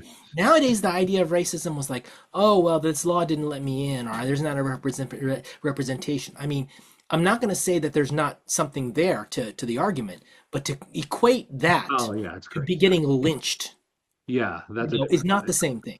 And now it's even worse, right? Because now it's like, oh, you said something and I feel bad and I need my safe space and you're a bad person for making me feel bad. Yeah.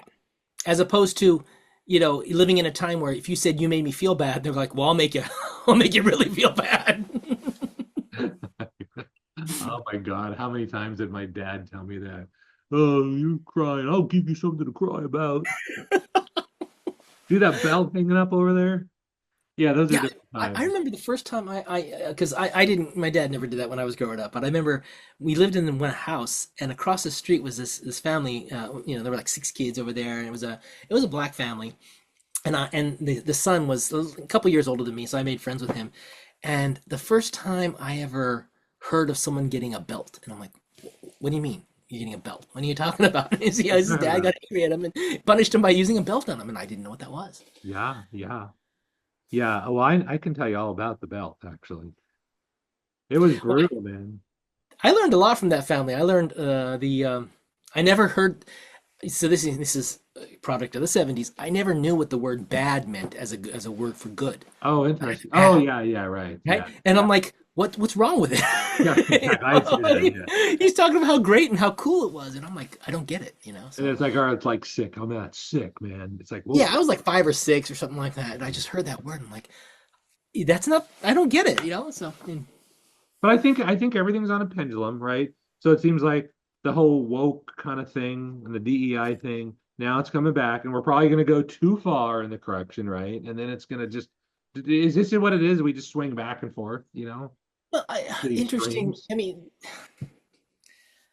it's interesting when you hear people talk about right the woke thing. So during the pandemic, we started to pay attention to this.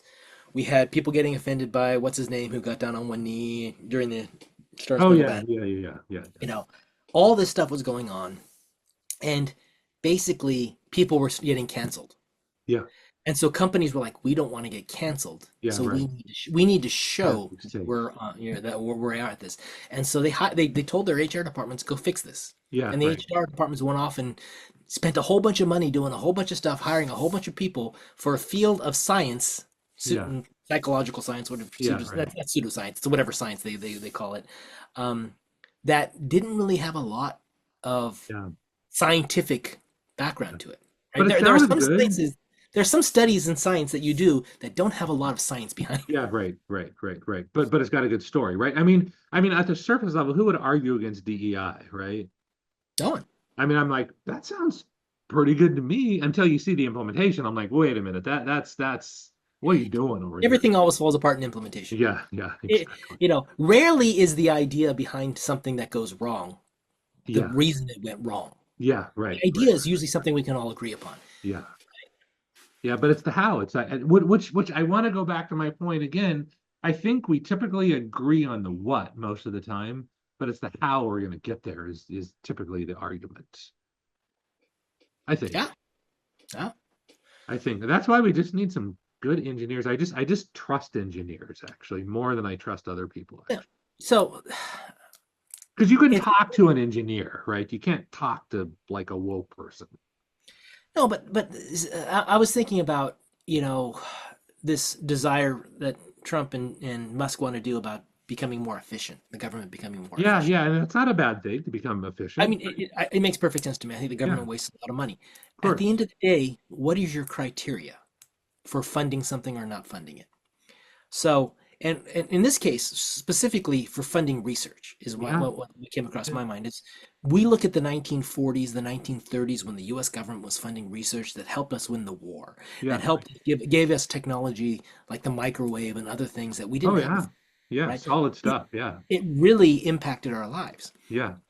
Who's to say that some weird research today won't result in that type of thing?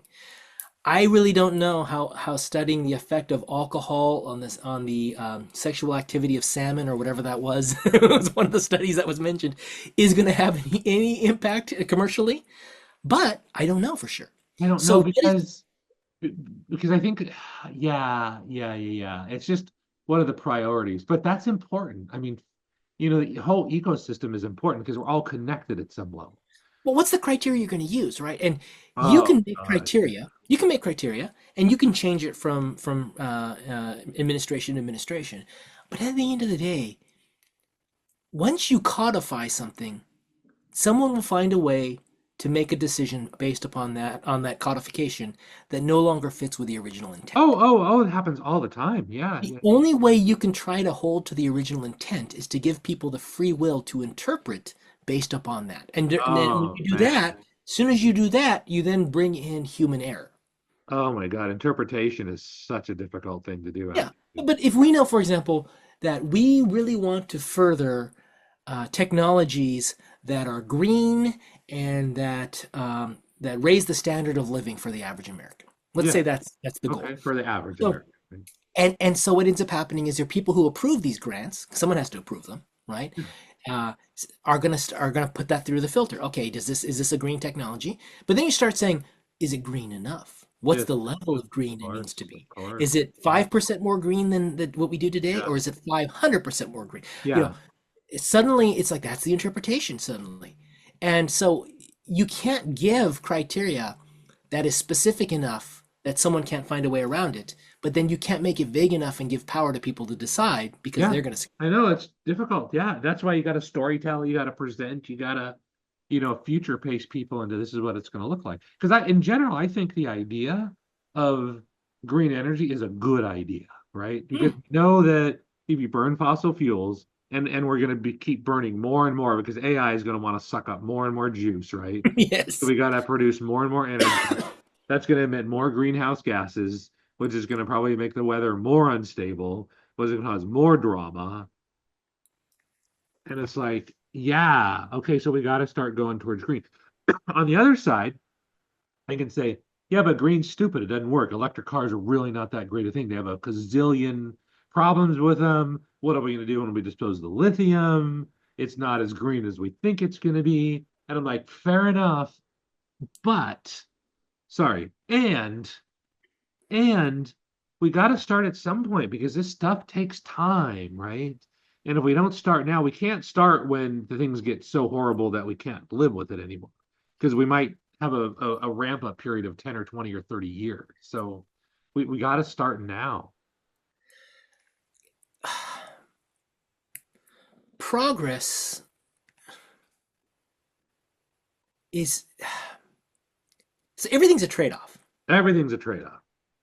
Who wins and who loses? Yeah. So once you prioritize something enough that you're willing to give up something else for it, Yeah. that's Right. when change occurs. Yeah. Yes. Yes. So Correct. are we at a threshold where the world as a whole is willing to give up fossil fuels, is willing to give up Oh, the benefits of fossil fuels? God, no, no, we're not even Right. close to that.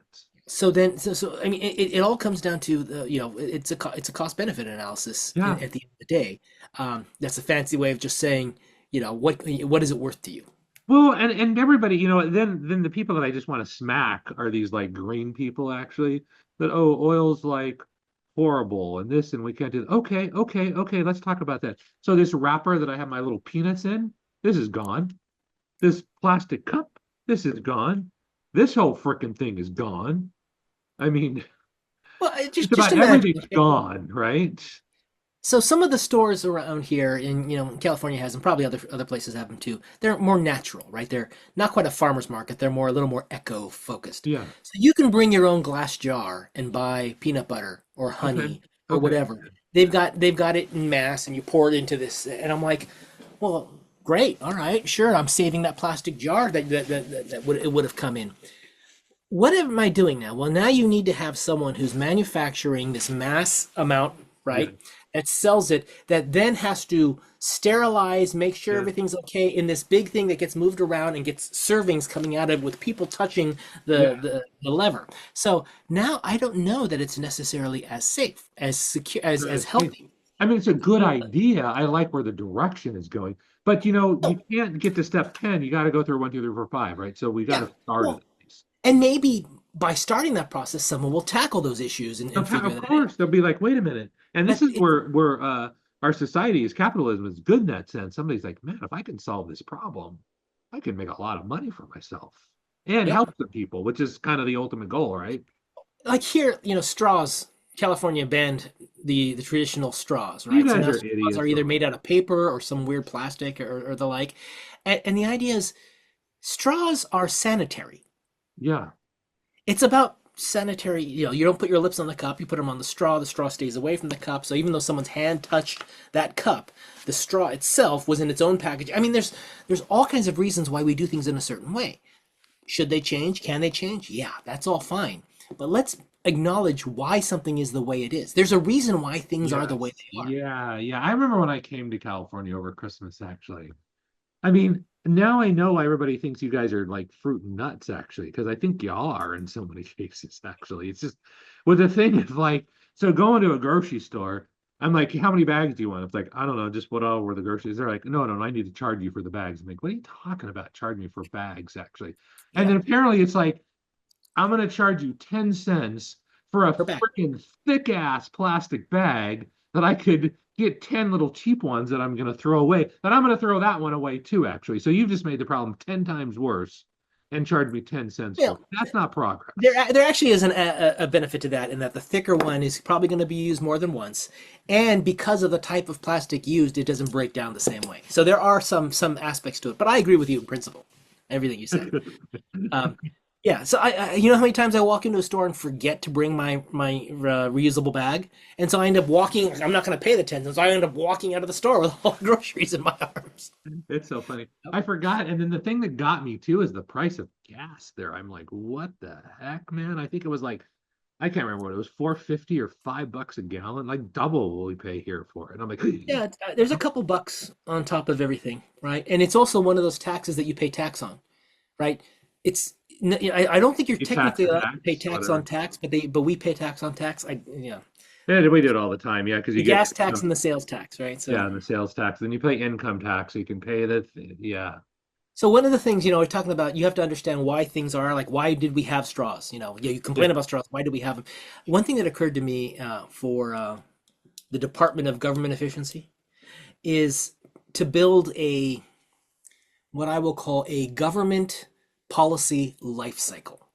The Like government data policy. comes in and it goes through a life cycle, and eventually you purge and delete the data, right? Yeah, Processes go through a life cycle. Everything goes through a life cycle, yeah, customer life cycle. Eventually you offboard your customer at some point, yeah, right? yeah. I think every policy, every law that goes into effect by any government group needs to have a way out, either an expiration date or criteria that's predefined as to when it's no longer needed. Well, I think I like that idea actually, because then you just because Elon Musk was talking about this. He goes, no one law is that big a deal to get around. But he goes, Yeah. the problem is you're like whatever Gulliver when you got like 2,000 strings and no one's a big deal, but it's like it just stops everything from happening. Well, my thinking is someone makes a law and they Yeah, put together a department or a function or a service, and yeah, it's good for the purpose it needs. But at yeah, some point, you don't need it anymore, yeah. You got to expire it. Yeah, or they make a new one that covers that and something I else, I but they know. never get rid of the old one. Well, So that's how much of the because money, how much of our operational money do we spend maintaining old stuff that doesn't need to well, be a maintained? lot, but Chris, you got to understand, this is how Congress rates what they do by how many laws they pass. That's whether it's a good congressman or not. It would be nice to say how many laws they got rid of as well. Well, yeah, nobody wants Maybe that. it's how many laws you changed. So getting rid of them is also the same as That'd be creating them. kind of cool.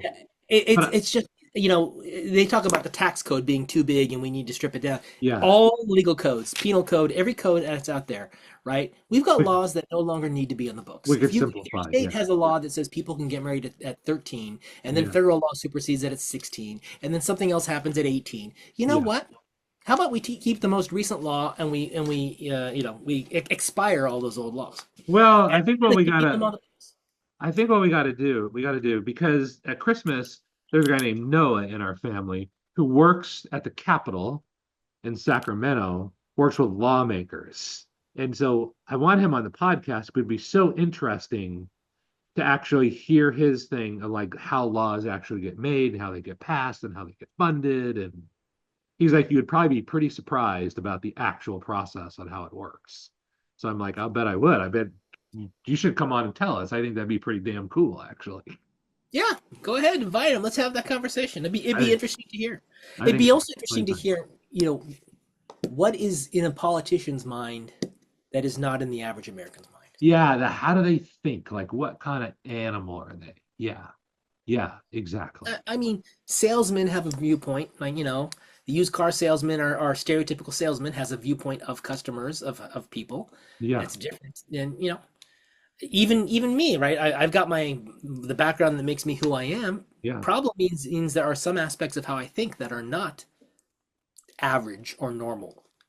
yeah, yeah, yeah. I mean, where are you on the curve? You got to plot, on the curve, and we're in the bell curve. You Actually, know, you're in center and that to some extent that's what did the Democrats in the elections, right? They yeah, thought that everyone thought like them, they're stupid. right? They're idiots. So And they've been idiots for so long. you've got ivory tower educated people who think in a certain way because they've been trained to think in a certain Yeah, way, right. and they forget the fact that they've got 4, 8, 12 years of education beyond the average American Yeah, in a particular way of thinking, in a particular environment of thinking. yeah, right. And so what ends up happening is, sciences were a little safer because they didn't get so much into opinion. They stayed a little more factual. But Yeah, at the end of the day, you know, that means you're disconnected. you're Right? 100% People complain about how can Trump, who's a billionaire, connect with people.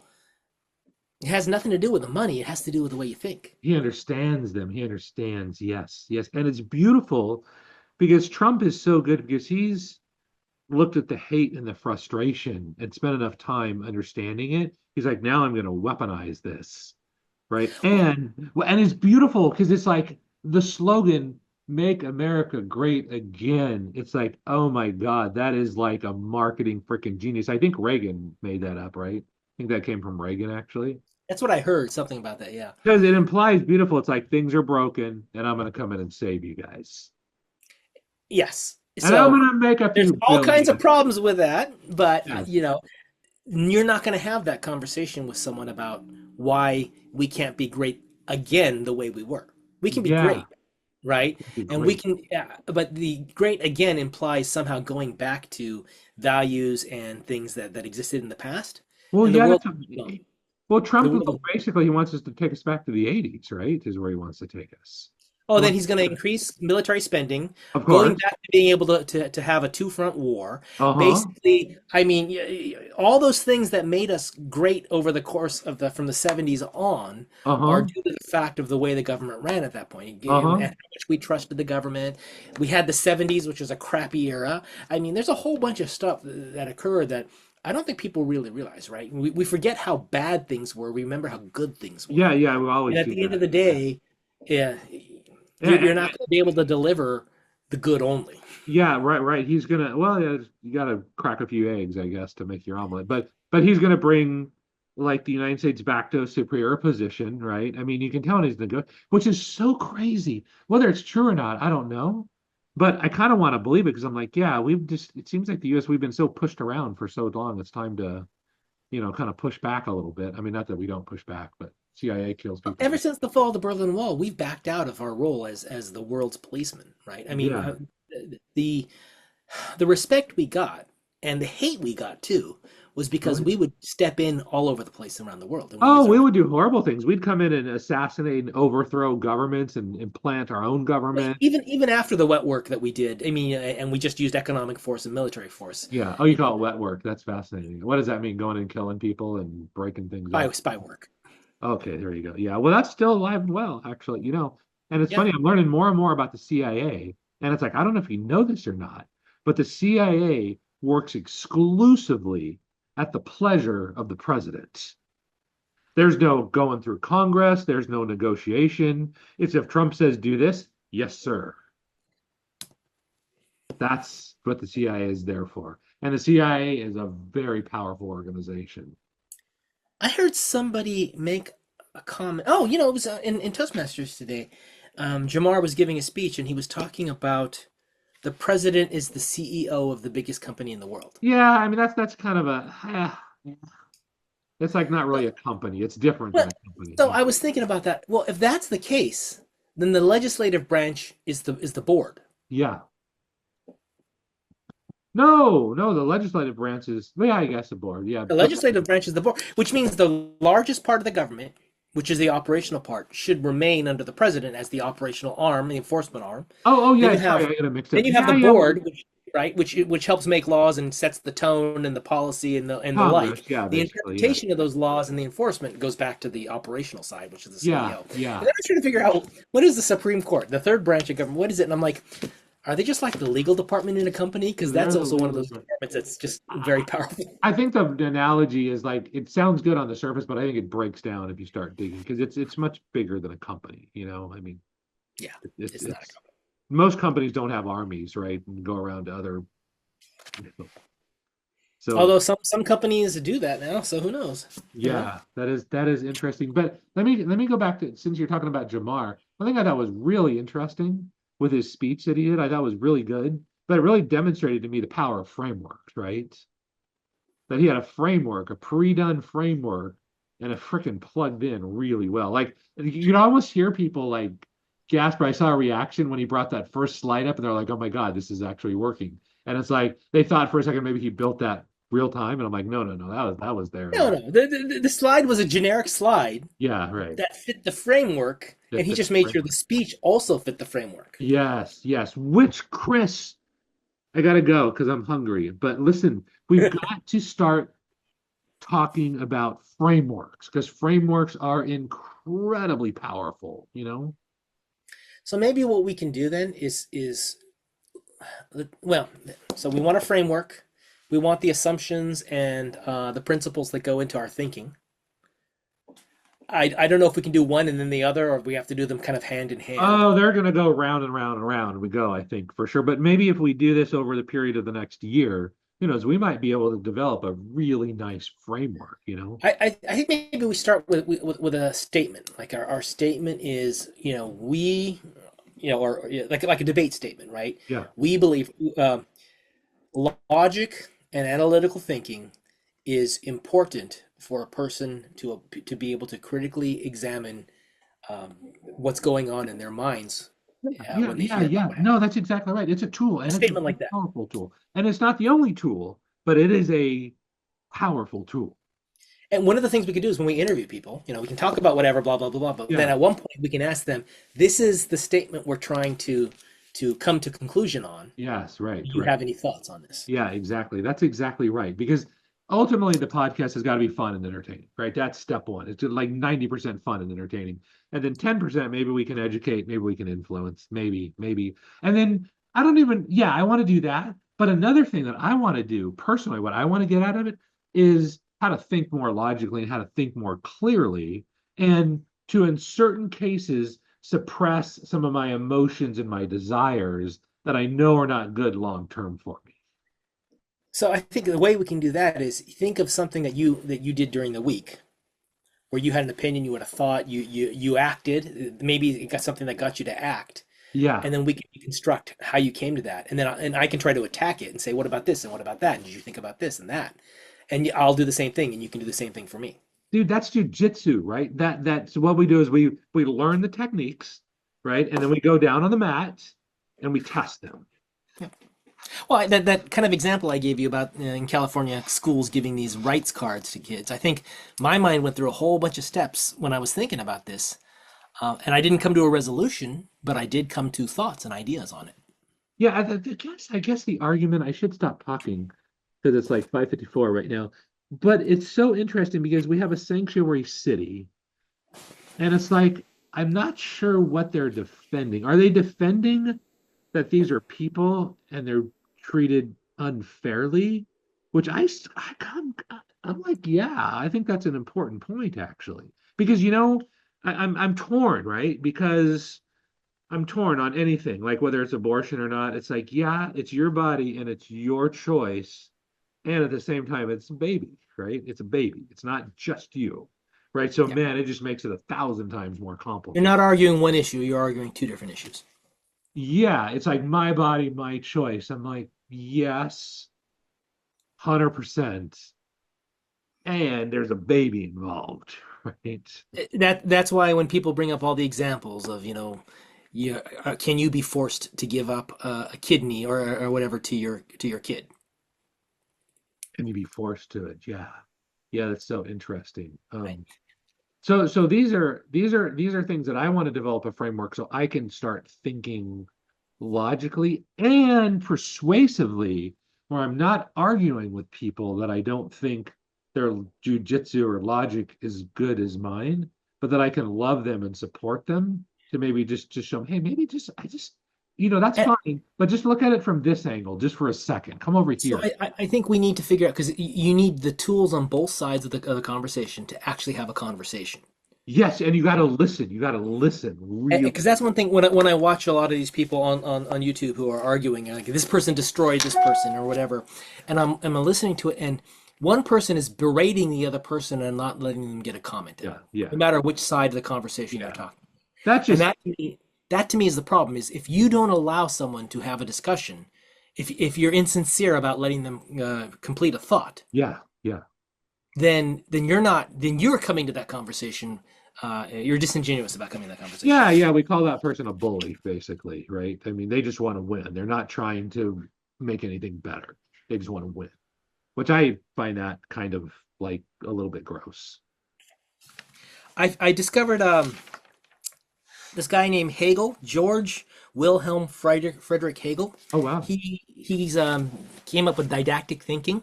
Oh, interesting. I've heard that. I So don't the know. idea that you have a thesis, Yeah. I argue an antithesis against it, Yes, and right.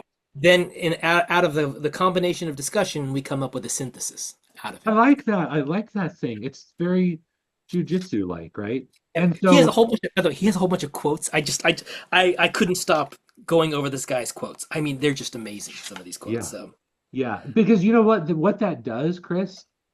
It's in the spirit of curiosity and in the spirit of play, we get way better. That's how you learn how to fight. That's how jujitsu works, right? yeah, Because you start out with letting the guy pretty much, you don't offer any resistance. In fact, it's worse than that. Sometimes you actually help him in certain cases. Like, no, no, no, no, no. Your hand's not here. Your hand's here, right? So you'll literally move his hand where the optimal spot is actually to be. But then after a while, then you start, okay, now you kind of got the basic structure of it. Now I'm going to put up just a little bit of resistance, maybe just like 10%, and you start working through that. You just, and so you're just getting each other, you're iron sharpens iron, the whole Bible concept thing, we're just getting better yeah. together.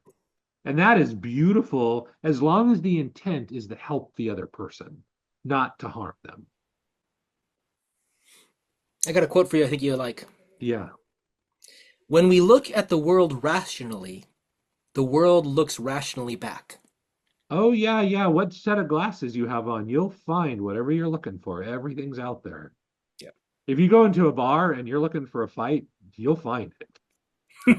Yeah. Right? If you're, going to a bar and want to make friends and chit chat for a couple hours, you'll probably find it. Well, that's the thing is that we need to default to the positive and Yeah, not the negative. it's way better. Yeah, it's way better. It's just, yeah. You can always go find the negative if you need to, but finding the positive, that's the skill. And this is another main jujitsu concept too, is it's the absolute minimum force necessary to like make your point. Because the problem is you can escalate in a second. I mean, man, you can shoot up like a rock, but man, once you're there, it is hard to come back down. So it's like you got to be very careful because as soon as you insult a person or you personally attack them, which is a common technique, if you're losing, just personally attack them, right? Just thrash them, whatever. But that's no good. You're not making the world a better place. You're just being a bully, actually. I don't want And to be a bully. so, but that goes back to those people who are shutting down a conversation by just attacking everything someone says before they even get a thought out, right? I mean, it's the reason I love debate is you give someone a structure as to putting together a thought, and they have 2 minutes to respond or a minute, whatever it is. Yeah, yeah, They actually have time to get out a coherent thought that then yeah. furthers the conversation. When someone just attacks everything you say before you get a chance to say it, Yeah, that's that. yeah. Then it's it's a brawl. It's not any sort of yeah. But I think it's nice. You should actually be caring about the other person in a way that you'll actually help them with their thinking process. Like explain that to me. What do you mean by that? Can you define that term?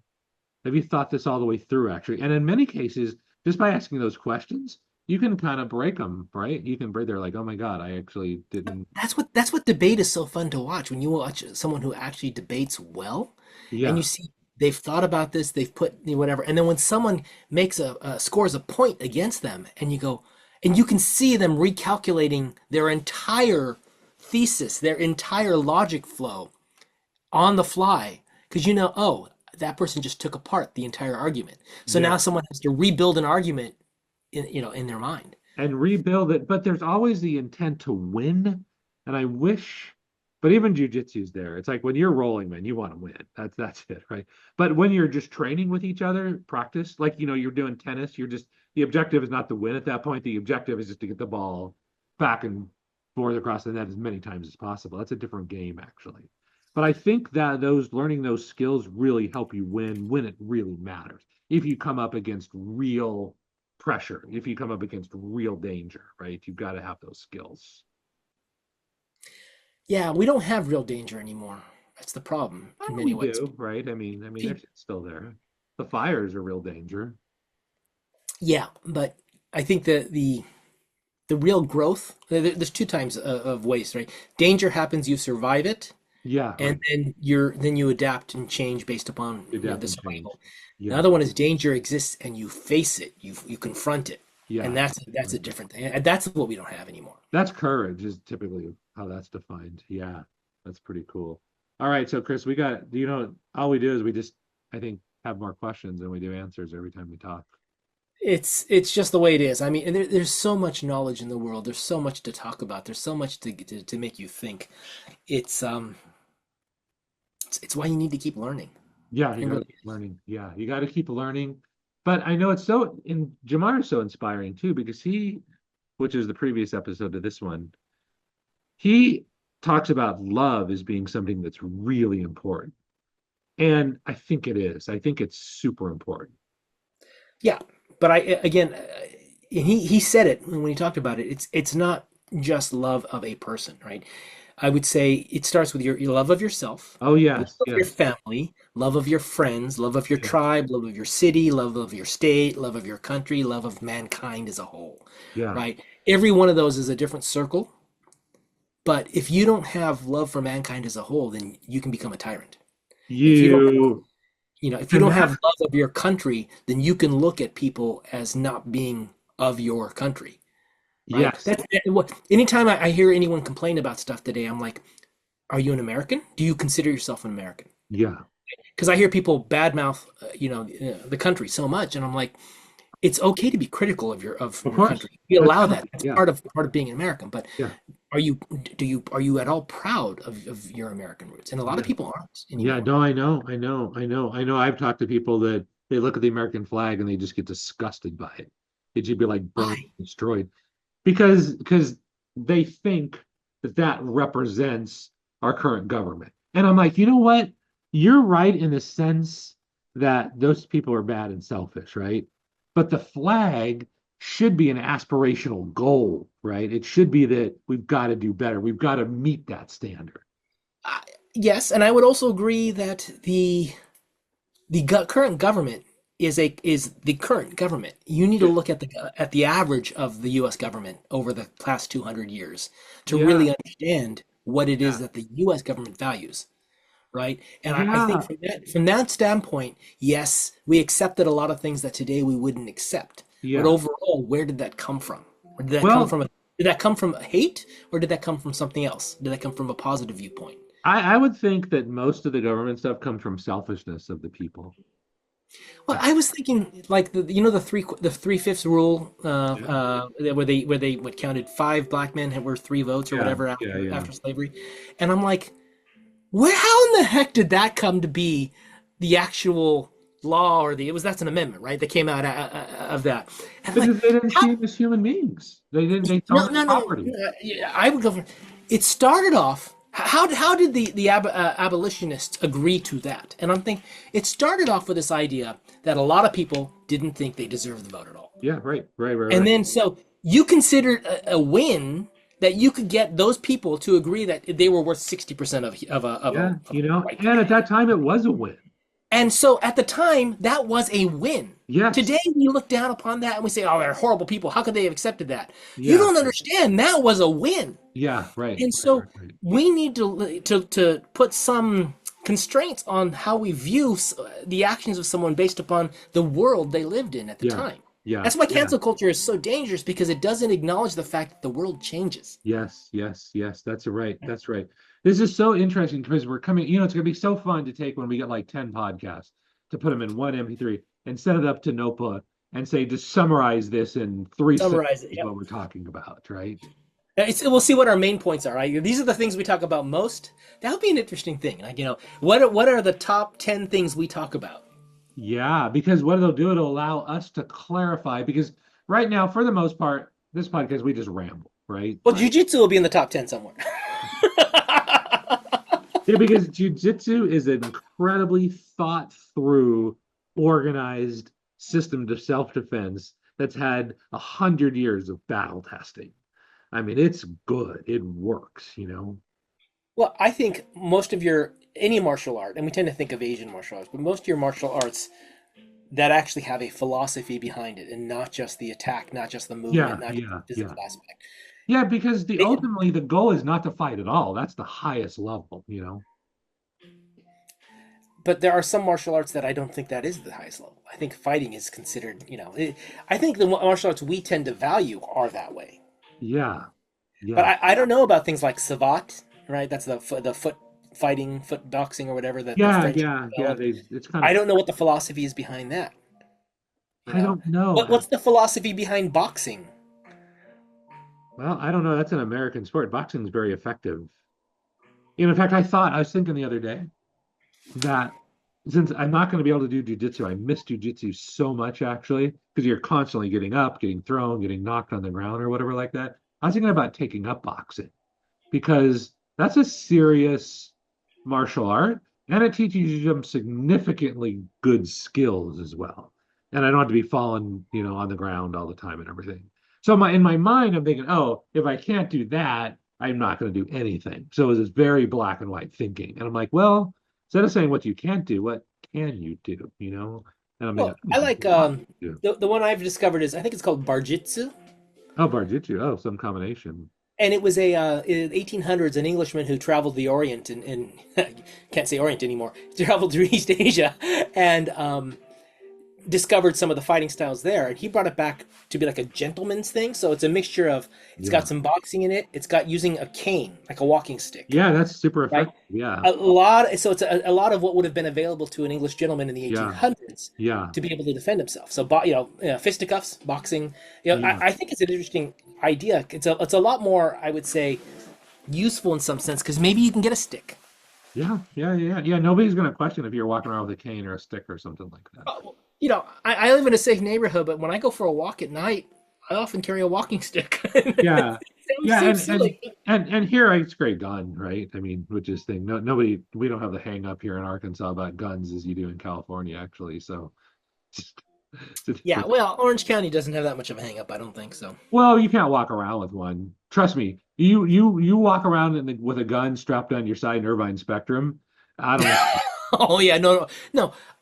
There are rules about certain public areas, right? You Yeah. can't bring Right. them into a school, you can't bring them into a government building, things like Yeah. that. Yeah. Yeah. Hospitals. I mean, by the time you rule everything out, there's a heck of a lot of places you can't bring it. So Yeah, yeah. It's just not as what do you call it, accepted um there as it is here. Now, the other way too is if you walk around smoking a joint in California, nobody gives a shit. You can do that anywhere. Nobody would even stinks. Parts of the look at you, state right? stink.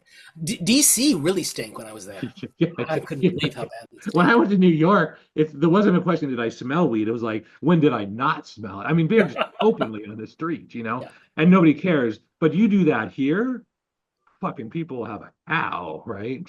I remember when I was riding motorcycles, I'd be splitting lanes here, and it was before weed was technically legal, except for medical, and I could smell it just riding between cars going up the road. Everywhere, everywhere. Driving away. It's like, wait a minute. Like, You this is know really not a good that'll be an idea. invention when they can make weed not smell bad, and to me, it just stinks. Oh, That'll they be an do. invention. They've done that already. You can get like Have they? edibles, little pill things, little No, drops no, no, no. of it, But I mean, people drink who are it. smoking it, right?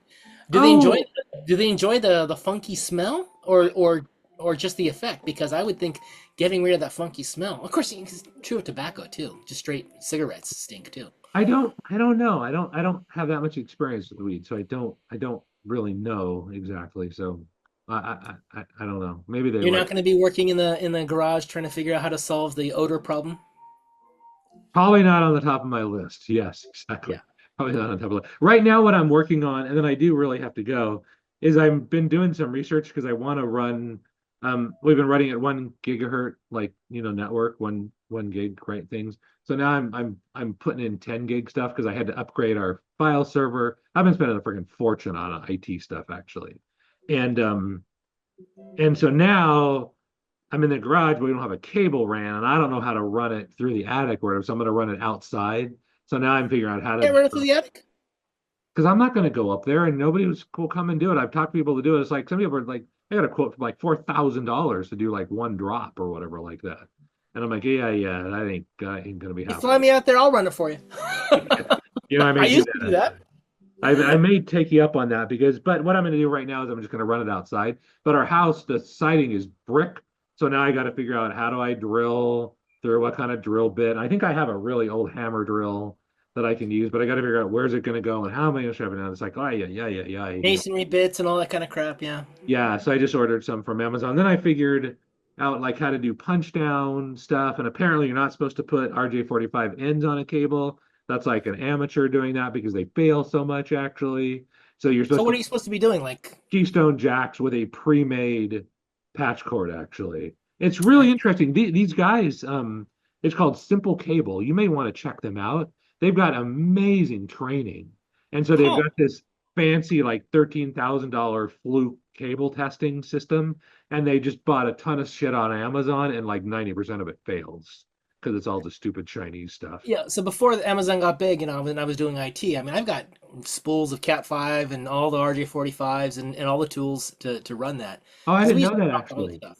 Next time Yeah, I I maybe got. have an offline to talk about this then because what I'm running is I'm running Cat 6, which is what they recommend. They're like it's fine for short runs. It'll give you 10 gigabit, no problem actually. Mhm. And you terminate it with the Keystone jacks, which apparently what I didn't know, they have like a little tiny circuit board that does some kind of impedance matching inside them. Okay. And that's why you don't want to put just the plastic clip in because all it is just a piece of plastic and copper that bits in, and they have a very high failure rate. Actually, even from professionals have a very high failure rate with it. Now, when you're operating at 1 gig, no problem, right? That covers a multitude of sins. When you start going to 10, things become much more sensitive. Huh. Okay. Well, I mean, so you remember the days, but when they would say you'll never get to a gig on copper, right? And it's just they keep finding a way to get more out of what already Well, exists, you can right? get Cat 8 cables that are real Cat 8, not the crap you buy on Amazon, actually. They're But they're going to I mean, 40 even gig. going off laser, right? Optical. Yeah. Oh, In the beginning, it was like optical. It's going to be limited to this, and they figure out how to do different colors and different pulses and different frequencies, and suddenly they're able to run 100 times what they said there was the yeah, max on yeah. it, right? It's this is one of the reasons why I'm not overly concerned about all the problems in the world today. Is we've Yeah, always found a way around it. AI is the one that concerns me the most, but everything else we'll find a way around it. we'll find a We'll way around suffer. it. We'll suffer a little bit. There'll be We'll some pain, we'll and find once a the way pain's out of it. bad enough, we'll figure out a way through it. No, that's how it is. When the pain, that's how people work. When the pain builds up enough, right? Then you'll start changing things. Like the guy who has a heart attack, but even then he doesn't change things necessarily. And you're thinking to yourself, like, dude, what's it gonna take to get you to change? Well, that's a different problem, right? It's like when it comes to like our diet and our exercise and all the things that we know we need to do, and it's for some reason we can't make it important enough. We can't make it painful enough to change when we should. Yeah, and I've got to learn to do that. And somehow through these series of talks we're gonna have, I'm gonna figure out how to put a higher priority. I can't even speak now. Put a higher emphasis on my future self than on my current. And it's going to have to be emotional. We keep shying away from emotional things, but I think Yeah, to make us change behavior, we've got to make it emotional. We've got to find a way to connect to that emotional yeah, drive. yeah, and we've got to balance them properly, right? Hmm. Proper balance, which is kind of tough. But maybe we'll swing around. But eventually, hopefully, it'll. Self hypnosis or self conditioning or whatever you want to call it. That'll be a side benefit of what we're coming up with. Well, yeah, and I'll tell you, I think one of the things we got to make sure we do on a regular basis is do hard stuff. Because if you do hard stuff that you don't want to do, clearly that grows us in some way. Didn't Sucks. didn't Shireen on her speech today talk about, or somebody talked about was doing things that make you uncomfortable. Yeah, doing things that make you uncomfortable. Yeah, yeah, that you don't want to do. Yeah, There's seek that out discomfort. caveat too. Yeah, because a lot of Seek people out just say, discomfort. do hard stuff, and I'm like, that's not enough. Not enough. No, if I do hard stuff, I just give up. But even if you finish it, it's not enough. It's not enough for your brain to grow, actually. It's got to be really painful. And your brain's like, okay, I guess he's going to do this. So I guess I've got to like get better. Yeah, no, I've got on my calendar every day to do exercise, and yet the amount of exercises I do is pretty subpar. So Yeah, yeah, but just every day you got to just keep working on it. Yeah, I do the same thing. I'm going to physical therapy so I can walk around now, and I'm not doing my exercise. I don't know why. I'm paying money, right? I mean, but it's just, yeah, like I want to be able to do a certain number of push-ups, but oh, I'm okay. not willing to do enough to suffer enough pain to get to that level. Oh, yeah, yeah, okay. So you want it, but you're not willing to pay for it, basically. Yeah, so I'll do 30, 50 push-ups in a day, no problem. But I Yeah. want to be able to get to a point where I can do 200, 300 in a day, and I'm Well, not it's making. definitely possible. Boy, you'd have to radically change, though, you know. Hmm. Yep. And the funny thing is you've got the capability inside you Hmm. physically, whether the brain is there or not. That's a different. That's a I'm trying to different. actually get myself to recognize when I could do these things, right? Doing leg lifts, lying on the floor and sit ups or whatever it is that you want to do. I could do while watching TV. Yes, yes, yes, yes. Instead of sitting on the couch reclined watching TV, I could sit on the floor and do some of these things, right? I could do a Yeah, you plank could sit on the TV. floor. I mean, you could make rules like the David Marquet rules. You could say that I'm only allowed to watch TV standing up, right? You Hmm. probably watch a lot less TV. Yes, it's true. It's true. I've been also trying to force myself to be here at my desk so that it actually makes me more like to journal. Oh yeah, yeah, you're not a physical When you're desk. sitting in a recliner with your journal next to you, it's a different level of effort than if you're sitting at a desk with a Yep, journal. yep, yep, yep, yep, yep. It's more formal, it's more intentional, it's less lazy. Yeah. I Yeah. think when you think back on like the 70s or the 60s when the man of the house would have a den or something or Yeah. a library, that's what it was. It was a place for that person to focus on certain aspects of their growth. Yeah, yeah, yeah, yeah, yeah. Like my garage, I'm turning into. I got everything here. I've got like this. I've got well, even a car, and I got a CNC machine. I got a laser Well, that's why engraver. that's your man cave, right? And then That's my women need a man she cave. shed and all those different things. We Yeah, all need a space to let ourselves have that freedom to do that. yeah, yeah, yeah, yeah, yeah, yeah, yeah. That's atomic habits, right? Going back, it's like you're building, changing your environment to change your habits. Actually, yeah. So that's the one thing I wanted to do is I set aside a half an hour every day and I call it education, but it's actual like anything I work on, right? So it could be actual education where I'm taking a class online, or it could be just me sitting down and saying, I want to refine this thing that I do every day. My Yeah, morning routine, I want to refine it. I want to get it checklisted to the point where I don't even think yeah, about what I do yeah, next. yeah, yeah. It's Right, just right. done, right? It's done. Yeah, And exactly. part of the problem is you need to make sure you wake up at a consistent time. Because one day you sleep late, you screwed up your routine. Well, it's all stacking. It's like this thing helped you do the other thing that helped you do the other thing, and it's just Yep. it's work, man. It's work, right? Yeah. No, I mean today's Toastmasters. I have a whole bunch of things I do during the morning normally during that Toastmasters time. Yeah, Today I didn't get done, because it's so yeah, yeah, I need to come up with a an understanding of how I'm going to approach that in the future. Am yeah. I And going I to do know it for them. the day? Am I going to give up on it for the day? What am I going to do? Yeah, well, I mean, there's definitely techniques. I find that if I'm gonna get myself to do something, a lot of times I get overwhelmed and feel anxious about it. So then what I do is I just chunk it down to such a small task, and I'm like, I can do that like right now, you know. And it's Hmm. ridiculous sometimes. It might be my whole pseudo is disorganized, and I'm like, okay, okay, you can't see this right now, but there's like a little wrapper right here. I'm like, okay, if nothing else, take this wrapper, put it in the trash. That's it. Then you're done. No, that's worthwhile because what I end up doing is like I need to like when I'm watering the plants. Oh, I need to trim these plants. Yeah, Oh, I'm gonna have to go get the trimmer and blah blah blah blah. And suddenly I'm coming up with all the excuses why. Okay, I'll just do it at the on the weekend. yeah, If I get to it, maybe I'll do it right. Instead of just doing 2 minutes every day when I think about it, I push it off to half an hour on the weekend. That never happens. yeah, you just chunk it down to something so small that the stress and anxiety go away from it. And another thing that's very helpful for me too, somebody taught me this, is that before, like if you mess up a day, you're like, okay, this day's just gone. I'll just reset tomorrow, actually. But there's like break your day up into 3 or 4 or 5 different pieces. So it's like your reset happens quicker. You don't have to burn a whole day. Doesn't Huberman say 90 minutes or something like that is the ideal time frame to For work? blocking, yeah, that might be interesting. Yeah, okay, so I screwed this 90 minutes up, but I'm going to crush the next 90 minutes, you know? And if you're worried about it, you can do 40 minutes with a 10-minute break, 40 minutes with a 10-minute break, or something like that, right? And just Whatever build it it is. up that way. I don't even know if it matters that much because everybody wants the optimal thing. And at this time, I'm like, dude, just get your ass up off the chair and go walk, right? We don't need a I've massive scheduled my plan. walk. I've got 3 walks every day. I average about 2. So Yeah, put that's 3 on the perfect. calendar. Just frickin' get out of the chair and move your ass. And That's what I what we need to started do to do now. now is every third day I try to jog that Oh, walk. just a little bit. Yeah, yeah, yeah. And even the jog, I know I can't do a consistent jog for the entire thing, so I'll That's jog. okay. I'll do like a 200 count, and then I'll walk for a 100 count. Then I'll do a 200 count, and then I'll walk for a 100 count. And Dude, just that's kind of, perfect. Just as long as next month you're doing 210 or 220, you know? yeah, no, I think that's my goals. I think it'd be cool if I could actually jog all the way to the gym, work out at the gym, and come back. Yeah, that would be That's a long ways off. that would be kind of cool. That'd be cool. But here's the funny thing. Humans, we're incredibly adaptable. We were made to adapt to all sorts of different kinds of environments, actually.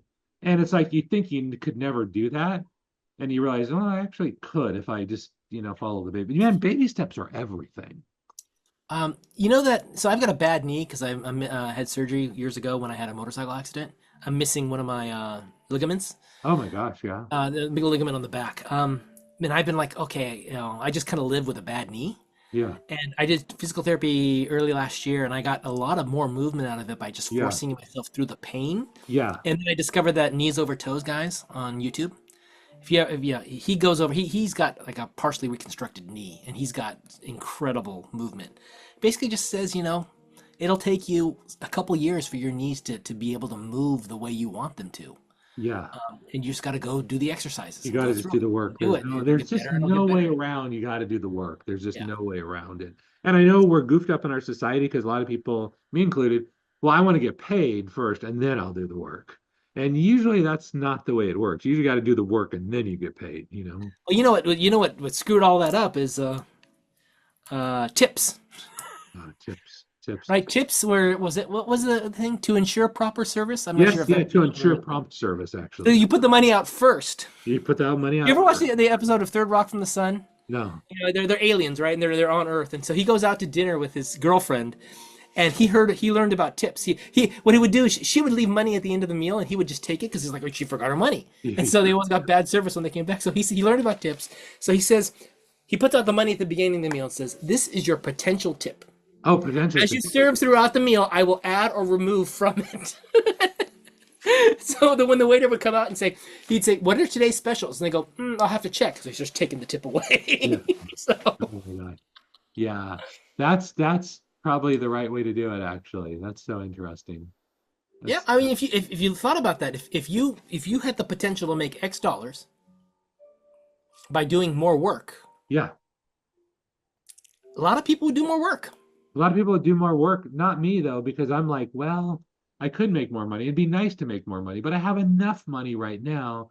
And then I have to give up my autonomy and my free time. But I think the So issue here being you are more competent than a lot of people at some of the things you do. So you could get more work done with less effort. And yeah, so yeah, you yeah. get paid more, right? Other people who are better at something else make the same argument in a different field or a Oh yeah, different job. yeah, absolutely. Yeah, But absolutely. if we actually got rewards based upon the level of effort we did on a regular basis across the board, I think people would achieve more. We do. That's how it works. You get rewarded for your effort, right? Yes, but and yes and Yes, yes, yes, but yes and yes, and no. and there are some people who seem to get rewarded disproportionately for their effort. Is That's where we have that's what causes is problems. that true though? Because I would always say they're probably people working. who are better connected Yes, may do the same job as someone else, may yes. actually perform at the same level of someone else, or even less well than someone else, and be compensated at a higher level. It's the world is not truly equal and fair, right? We can't expect outcomes to be identical across the board because the conditions are different. Someone who comes from a family that's well connected has the benefit of being from having those connections, And I'm and so going it's to not an argue, apples to apples comparison. but I'm going to argue that's 100% absolutely fair. I'm redefining what fair is actually because you came from a good family. Okay, you won the genetic lottery, or not genetic, but you just won the lottery in that case. But I mean, imagine that guy building all these relationships. He might have been, going out to dinner and talking to people and bringing gifts in for years, and you So don't you count that. so if that's your dad, let's say it's your dad or your mom who created this network of and makes you well connected, Yeah, and this other person doesn't have that benefit. yeah, So right. they don't have the opportunities that the other person has. They don't have They the don't. opportunities, right, right. So at the end of the day, no matter how hard they work today, they can't overcome what the parents of the other person did in the past. Oh, see, I don't believe that. I fundamentally don't believe that actually. But that's not about being fair then, because that one person. So maybe in the scheme of let's look, if we take a step back and look at all the effort that went in from 5 generations ago to today, Yeah, right, right. that the level of effort for the family that's connected is higher, Yeah, and right. therefore they're better off. But Yes. for the individual today, they're reaping the benefits of 4 generations Oh, of positive absolutely, effort, and 100%. this person now has to try to overcome 4 generations that didn't perform as well as these other four Yeah, generations. well, I mean, yeah, yeah, of course, that's totally fair So, though. so I mean, to the individual, it's not fair. Within a societal viewpoint, total level of effort went into it. Maybe it is fair, but the individual doesn't care about the societal average. They care about them themselves. yeah, one thing that Jamar said that was so interesting, it's just, sometimes people say stuff, it just blows your mind because you're like, I never would have thought of that. But he was talking about praying for his kids, kids, kids, kids, like multiple generations down the road. And I'm like, that's a different level of thinking. Do you remember him saying that? I remember him saying it. What? Why did that connect with you? Because in the just it's just the long-term thinking, right? The long game. To me, that's just thinking. Yeah, but when you start thinking a certain way, the thinking will change your behaviors. So, in my viewpoint of what the optimal decision, the optimal, perfect, whatever term we want to use, the best Yeah. is always about sustainability, long-term impact, right? Yes. Yeah, So, yeah, I think so so. Yeah. Yeah, that's fair enough. to me, that is the way I think. And this actually goes back to like the difference between U.S. businesses and Japanese businesses, right? I forgot who was talking about it. That some guy went to visit Toyota or something like that, and they said, "Oh, yeah, we have to do this for the next quarter. We have to plan out for the next Yeah, quarter." right. And they said, "We've got a 1,000-year plan." Yeah, that's I mean, insane. and they're like, "How do you have a 1,000-year plan?" He goes, "I have a 1,000-year plan for the Yeah. company." Yeah, right. Yeah, I yeah. mean, There's different the levels. mental viewpoint to Yeah. think this company is going to exist in 1,000 years. I know Mitsubishi has like a 250-year plan. I don't know if they still Yeah. have it, but they did for years. The concept is this business. And so if you were to go to an executive today and say, what is your plan for this company in 50 years? It's How many executives in the laughing. US are going to even have thought about that?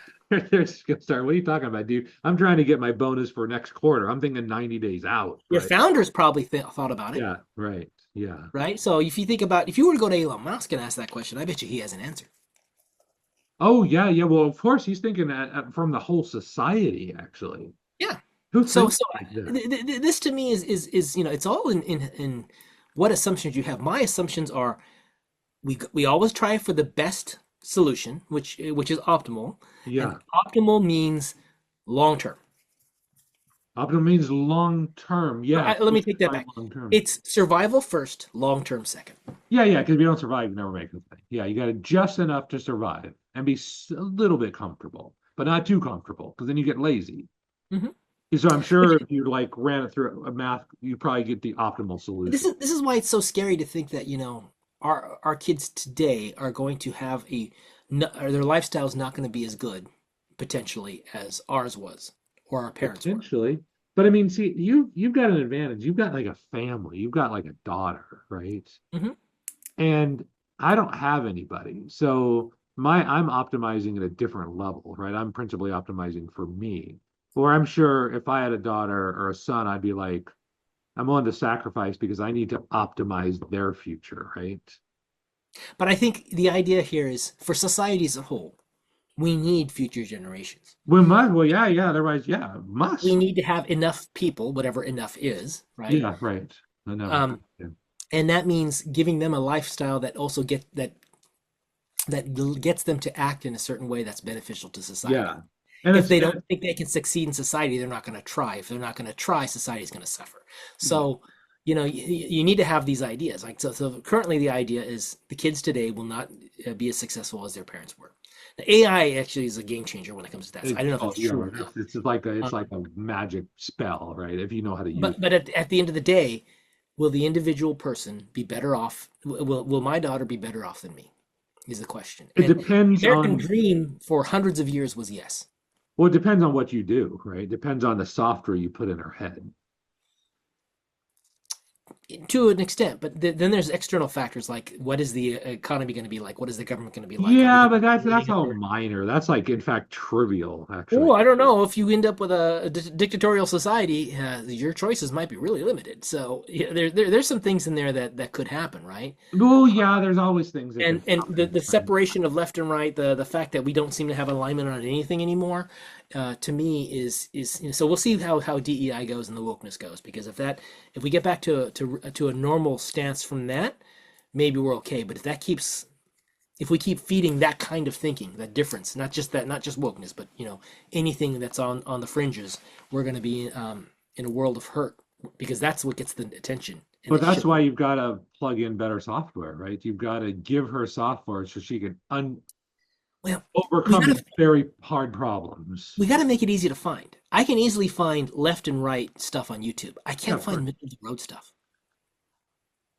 Yeah, Who's talking about middle of the road Democratic Republican viewpoints? No one, because it's not going to get any attention. because it's boring. Yeah, right.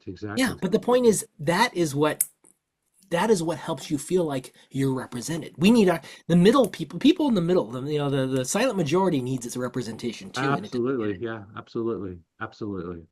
Yes, yes, yes, yes. But let me wrap back around to my point. I want to say but one more time, right? Is just thinking long term like that has a high probability that it's going to change your now behavior, you know? Mhm. And I think that's why I was so impressed with it. So like, man, he's thinking about multiple generations out, actually, which is fascinating, actually. Well, so like, don't go into an optimist trap, right? So the optimist trap, in my mind, would be we're going to get diabetes, metabolic issues, whatever under control. We're going to have medication. We're going to have, things that we can do to fix it, so you don't need to worry about changing your lifestyle today. Well, That I mean, and kind of like an overly optimistic viewpoint. there's a certain amount of truth to that, but There's a certain that's amount of truth to why, that. as an engineer, we're trained to do something called root cause analysis, which is like, what's the actual problem? Because we're just chasing symptoms, we're trying to mask symptoms, but it's like, I want to fix the underlying So problem. that's how you get into a viewpoint of future self, right? It's like Yeah, you might be able to medically create health. yeah, yeah, But I think the idea here is if you value naturally being healthy versus medically designed to be healthy or whatever the term yeah, would be, right, right. then I think then you change the emphasis and then you start thinking about certain activities today would make you naturally healthier in the future.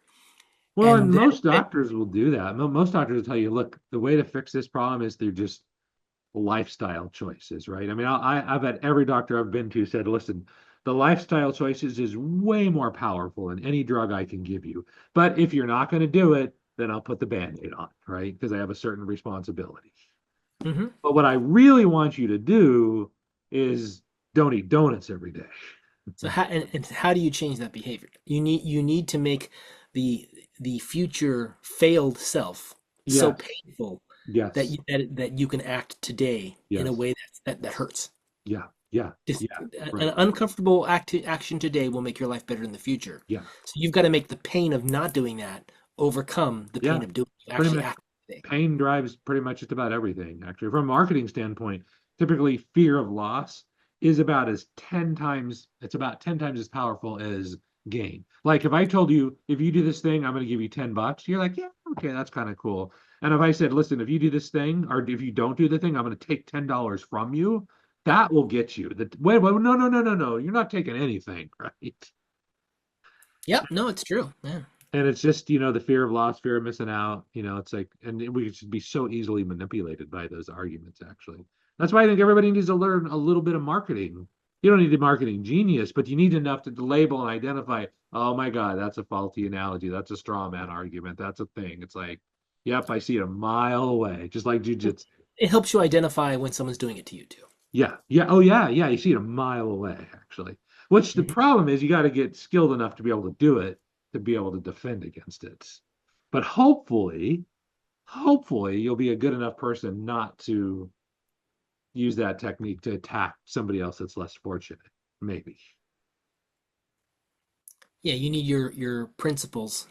you need to principle because it's different when you actually have the skill level and you could harm somebody, right? For Well, your that's the idea of you need to be able to fight and not have to fight, as opposed to not being able to fight, right? to not So being able to fight. living in a world without violence, when people could be violent, is a different mindset than living in a world without violence where no one can fight. It's a different, and that's why I think you've got to go to some sort of higher power or something like that, right? That's why God is so important to me because I said, no matter how good or how big my ego, or how good I think I am compared to the creator of everything, I'm nothing, right?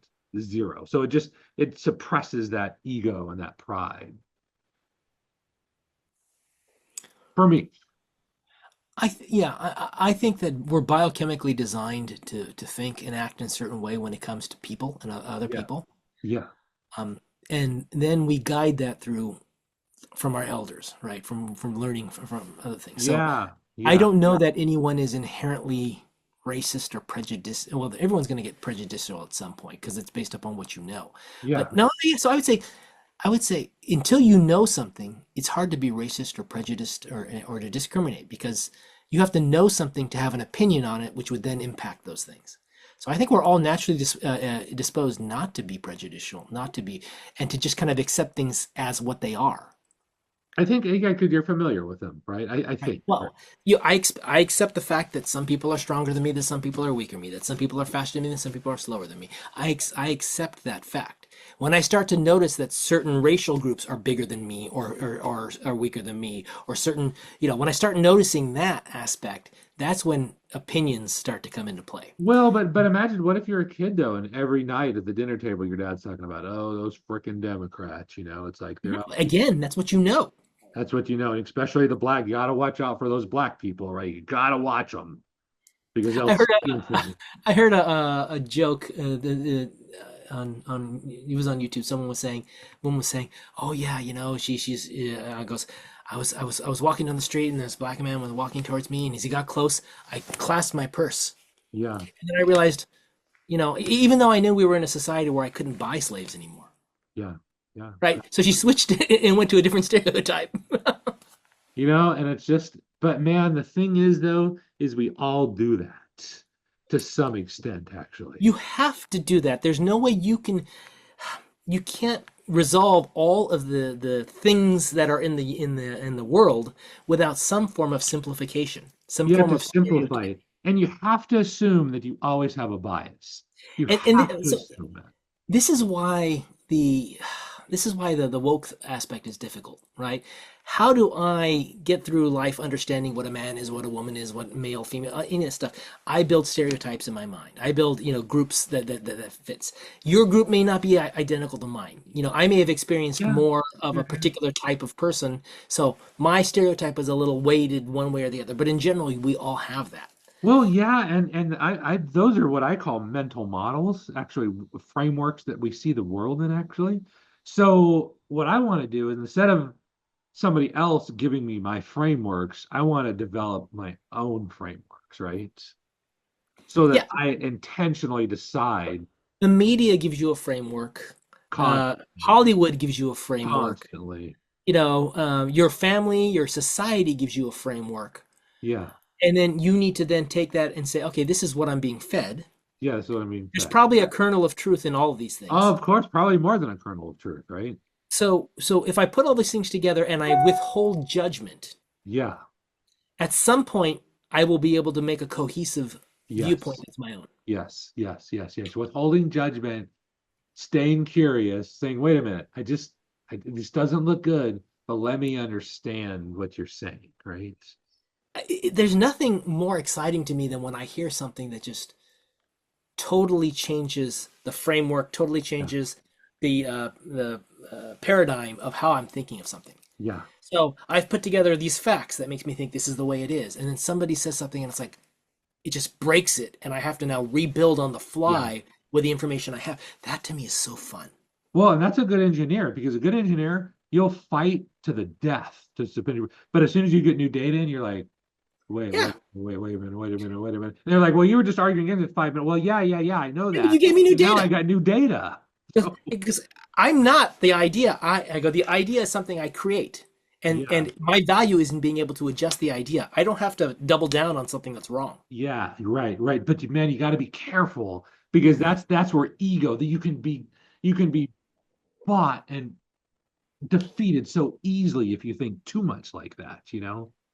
What that I that Yeah, I'm that you did because then what happens is you pride starts coming in. Oh, I've got these logical tools. I'm pretty good, damn good at jujitsu. Oh Now, yeah, full of yourself. Yeah, I'm full of myself when it comes to that. But yeah, you gotta be careful of that.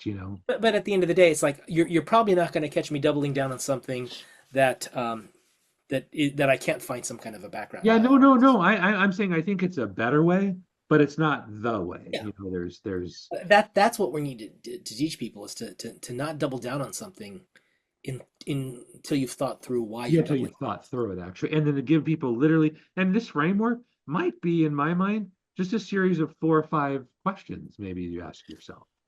Yeah, I mean, Questions, I think there's implementation of those questions is a yeah. different thing. Like what am I pretending not to see?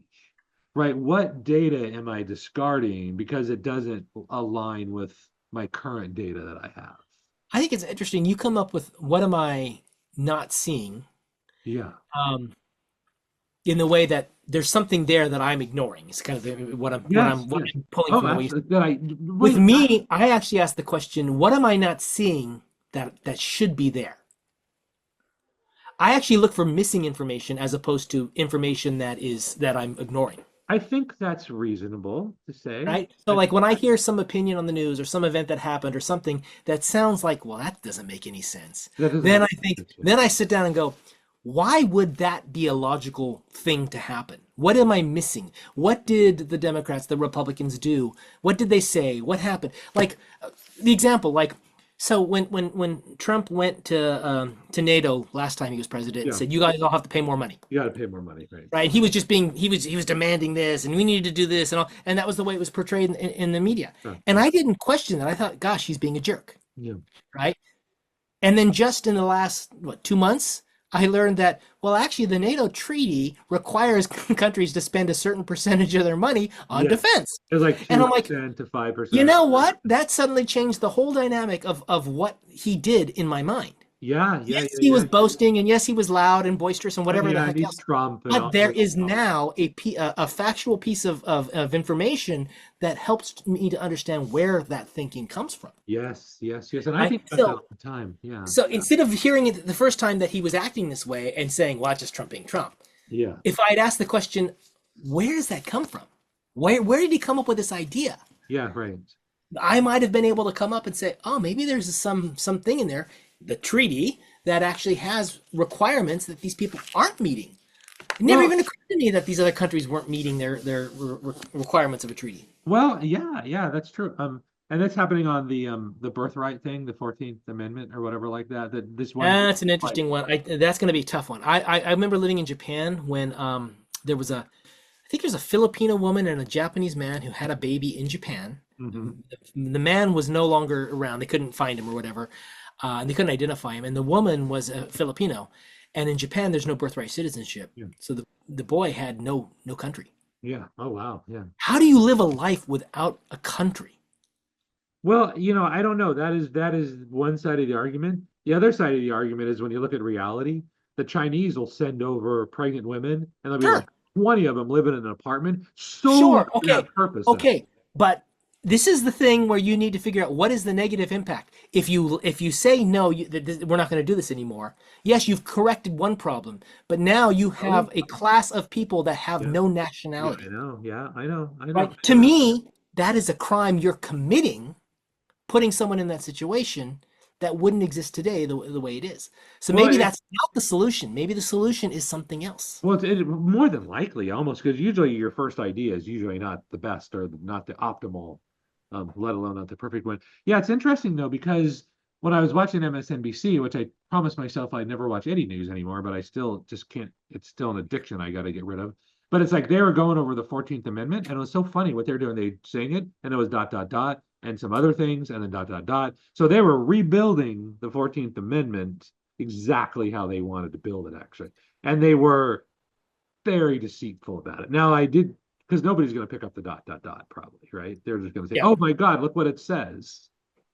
I'm like, You know, well, I got a solution. Go to the United Nations, talk to them, and find out a solution for a class of people that have no country. yeah. In my mind, the United Nations should be the one who figure out what do we do when no nation accepts a person.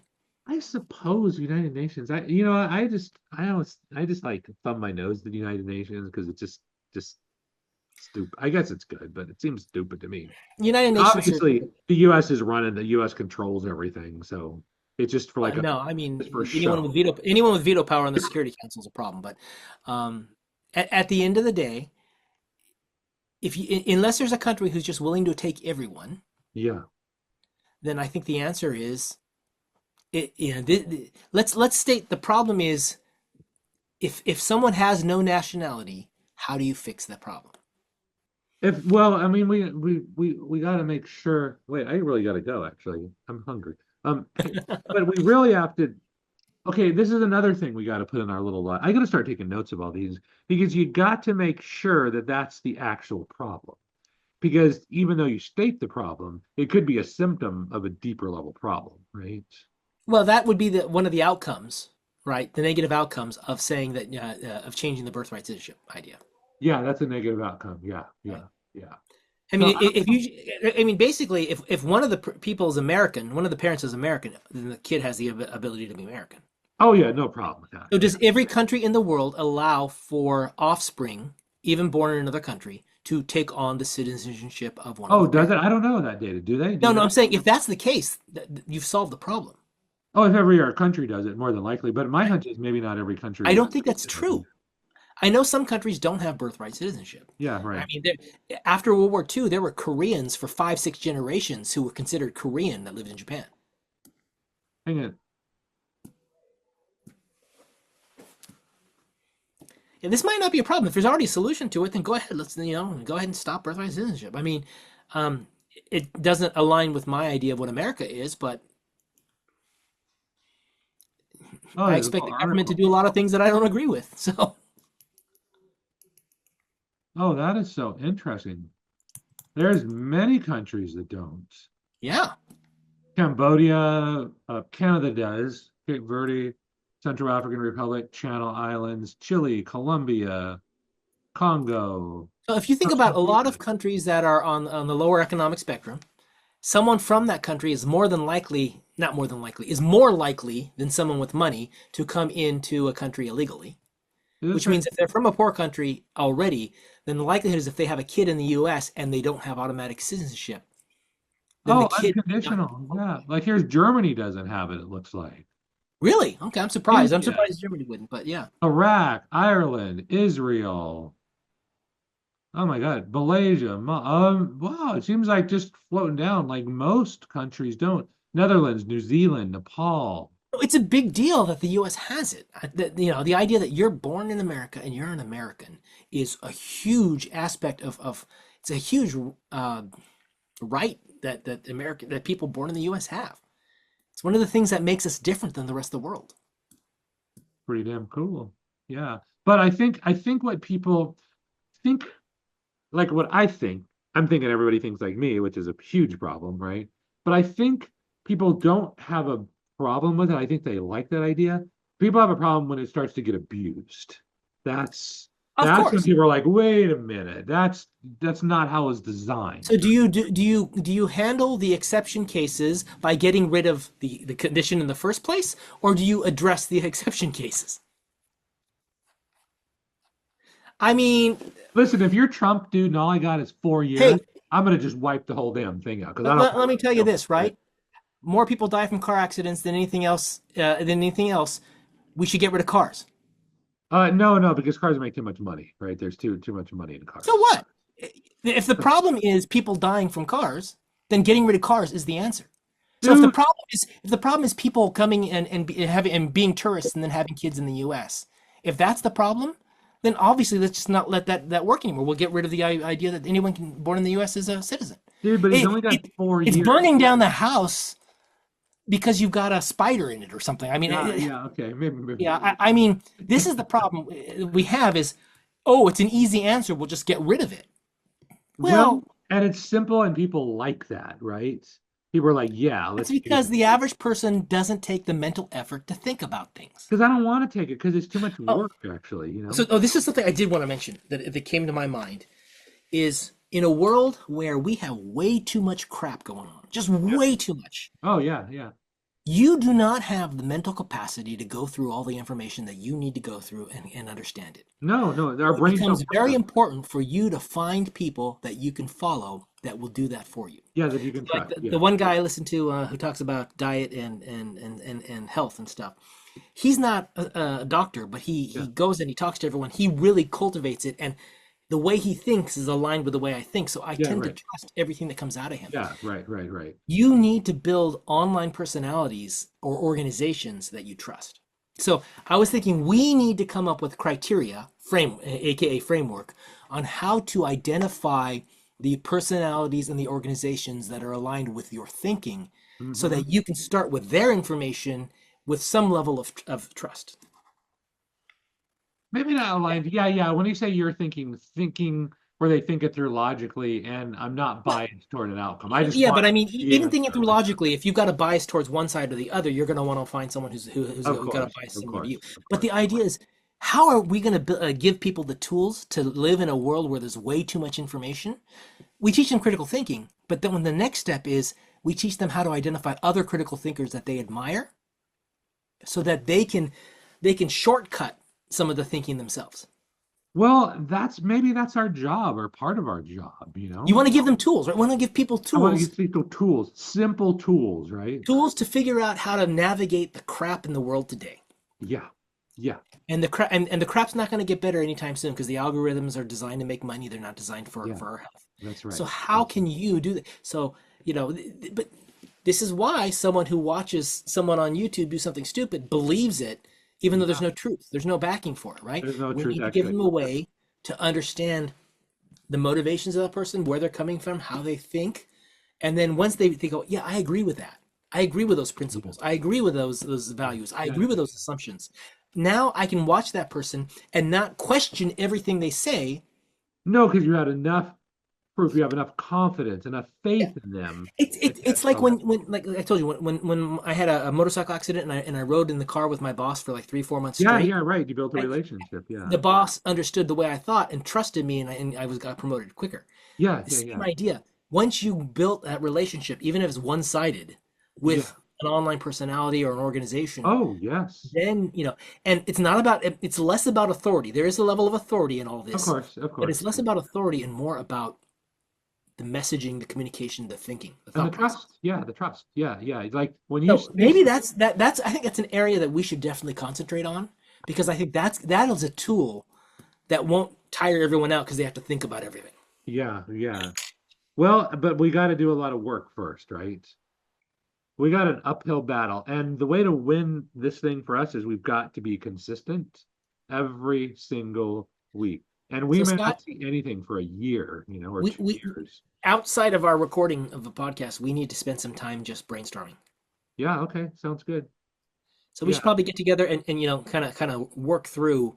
some of the values, some of the principles, some of the assumptions of what we're trying to build. Now, let me ask a question though. Why do we have to do that outside of the pod? Why don't we make that the So why podcast? don't we record it Yeah. and then we can make a decision on it? Because I think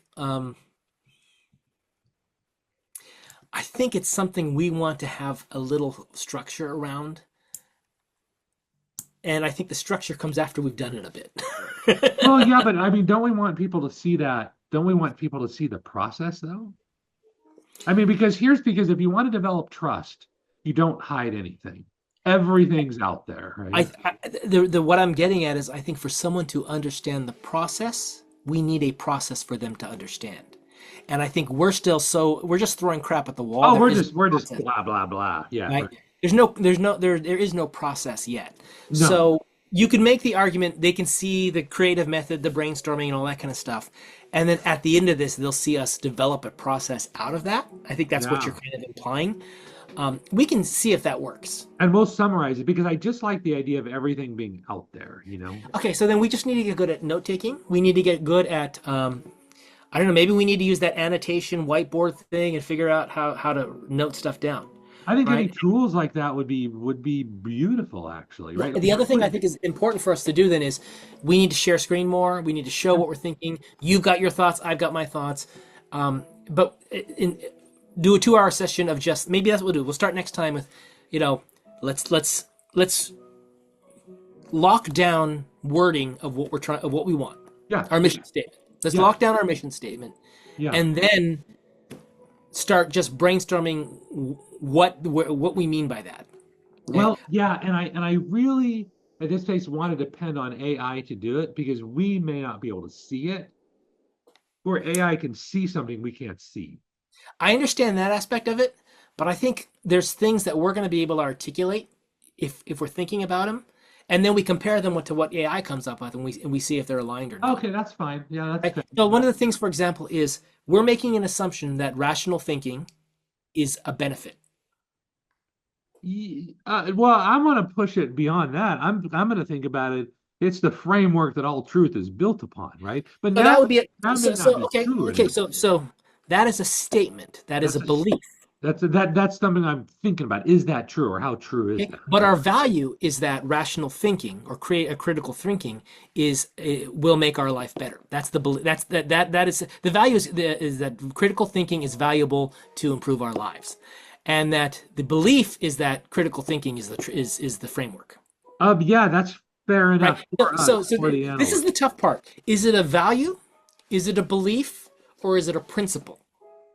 I don't know. I think we need to get more guests on that think Well, differently than we do. I think there's things in your head that we can unpack and things in my head that we can unpack. And if we Yeah. just if we focus on that, saying, here's the mission statement we agreed upon, what did we build that off of? What are we thinking? What is As the long as assumption to yeah, as make that? long as we're allowed to change it, because I may want to You know? change it down the road. Oh, yeah, we can always change Okay, good. it. As long as we So, can so change okay, it. that's an assumption or a value, whatever you want to say. That is something that's a constraint that we've put on ourselves that we can in fact change the wording of our mission statement as our value as our understanding changes. Yes, because for the fear of the analyst, and we're analysts, right? Analyst thinking type, and that represents about 10% of the population, right? So Yeah. most people do not think like us. The vast bulk of them don't. So when someone asks you, "Are you 100% sure?" I can never, ever, ever, ever say I could 100% sure. never say 100%, right? I'm 99.9% sure, but there's always a chance. Always a chance that I'm wrong. In fact, it's probably a good chance I'm wrong, right? So the biggest fear of an analyst is being wrong. So that's why it's always more data, more research, more this. Don't make me commit to something. That's why I'm like, that scared me. I'm like, okay, as long as I'm allowed to change it, then I'm okay with that. But if you're not going to let me change it, But we should then again, that's an assumption you've got. Let's state that. that's an assumption I got. This Yeah. is this is our mission statement. This is our assumption about behind that. Here are the values and principles we have identified, and the beliefs, I guess, are the assumptions that go Yeah. into that, Yeah, that's right? so it's interesting because Jamar sent me this book, right? It's like a daily kind of like Hmm. little thingamajigger. So it's so interesting. Like the first day, where was it? Oh, here it is. I'm like, oh my God, this thing killed me, right? Because it talks about trust in God, be confident in God with all your heart and mind, and do not rely on your own insight or understanding. And I'm like, so that's basically, if you buy into this, God's telling me, do not rely on your own understanding, actually. And I'm like, that breaks my whole damn thing, you know,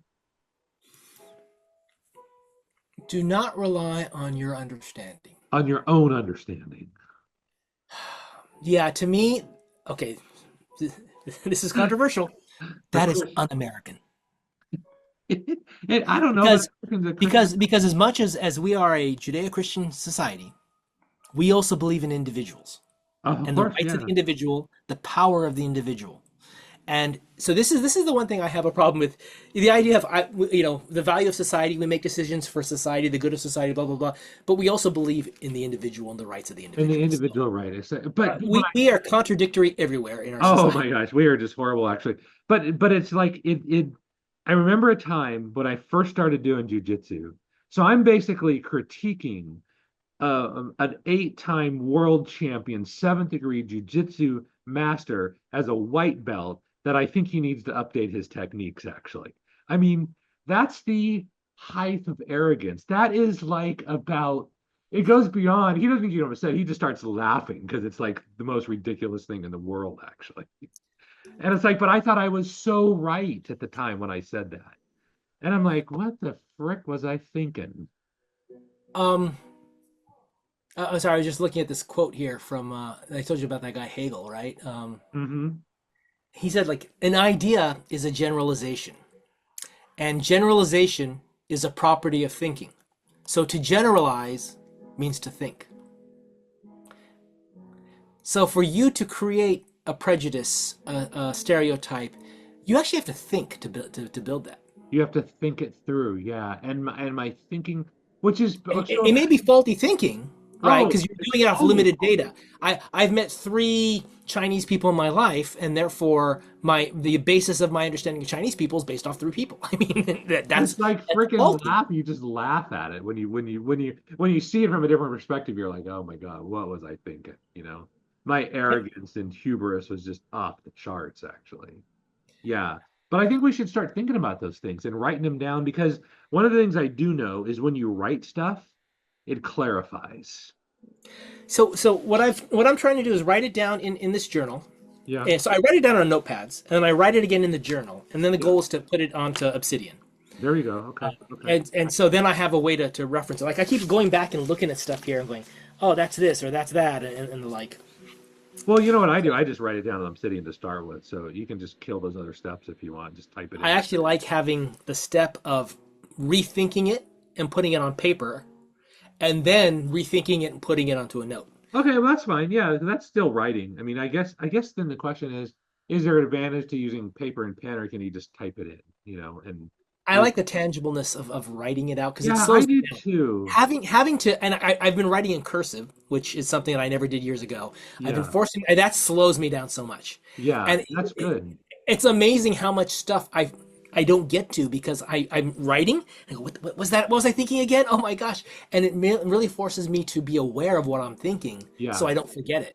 Yeah, yeah, yeah, yeah. No, I think that makes sense because it causes you to go over it multiple times. And there's something that when you see it on paper, it becomes real in a different way than if you just think it. Sorry, I wanted to give you this one quote. I really thought of you when I saw this. We must have a new mythology, but it must place itself at the service of ideas. It must become a mythology of reason. Mythology must become philosophical so that the people may become rational. And philosophy must become mythological so that philosophers may become sensible. If we do not give ideas a form that is aesthetic, i.e., mythological, they will hold no interest for people. I don't even understand what you just said, man. So basically, we need to build a mythology around reason to connect with people. They need to the feelings, the storytelling, all that is not reason. Reason people don't think reasonably, right? logic is reason, but the idea here is if you want to connect with people, you need to take your reason and turn it into a mythology that people can understand. And if you want a Yeah, philosopher to be understood, he has to be mythological in the way he talks. So, in other words, the scientist needs to be able to become a storyteller and connect with people. yeah, I totally agree with that. And I think so. In my yeah, I just got this idea in my head. I think when we do 10 podcasts, so at least we've just hit the record button. We've hung out for probably close to 20 hours, if not a little bit more than 20 hours. I feel like now we can actually start to think about what we want to do because we've got some experience, you know. Okay. Is that that's So just like in my you want to do two more before we do any kind of brainstorming? I mean, I'm not, it's not like 10's a hard number. I just had sort of, but I mean, I don't have a problem with brainstorming as long as it's on a podcast, you I mean, know? you think about it, we've got 16 hours of recordings now. Yeah, that's right. That's right. That's right. That's amazing. That's pretty cool. And it all started with, dude, let's just hit the frickin' record button. I don't care what comes out, right? My thought is, wouldn't it be neat if we took these videos and fed them into something like Notebook LM or some other AI and see what it generates on its own? Yeah, I know Actually, that's one thing you can do. that's what You I can want to say do. Notebook AI, create a conversation between Chris and Scott about. Yeah, yeah, yeah. And you can see how accurate it is actually. Yeah. And one of the things we can do is maybe as a result of let's say we just use the 10 like you said.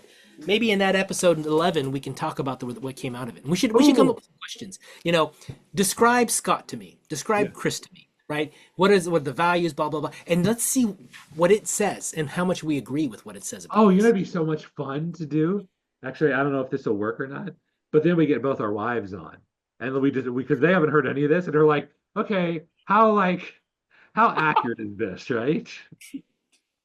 Yeah, That's a different perspective. that's a different perspective. Maybe we can do that after we whether or not we agree with what it said.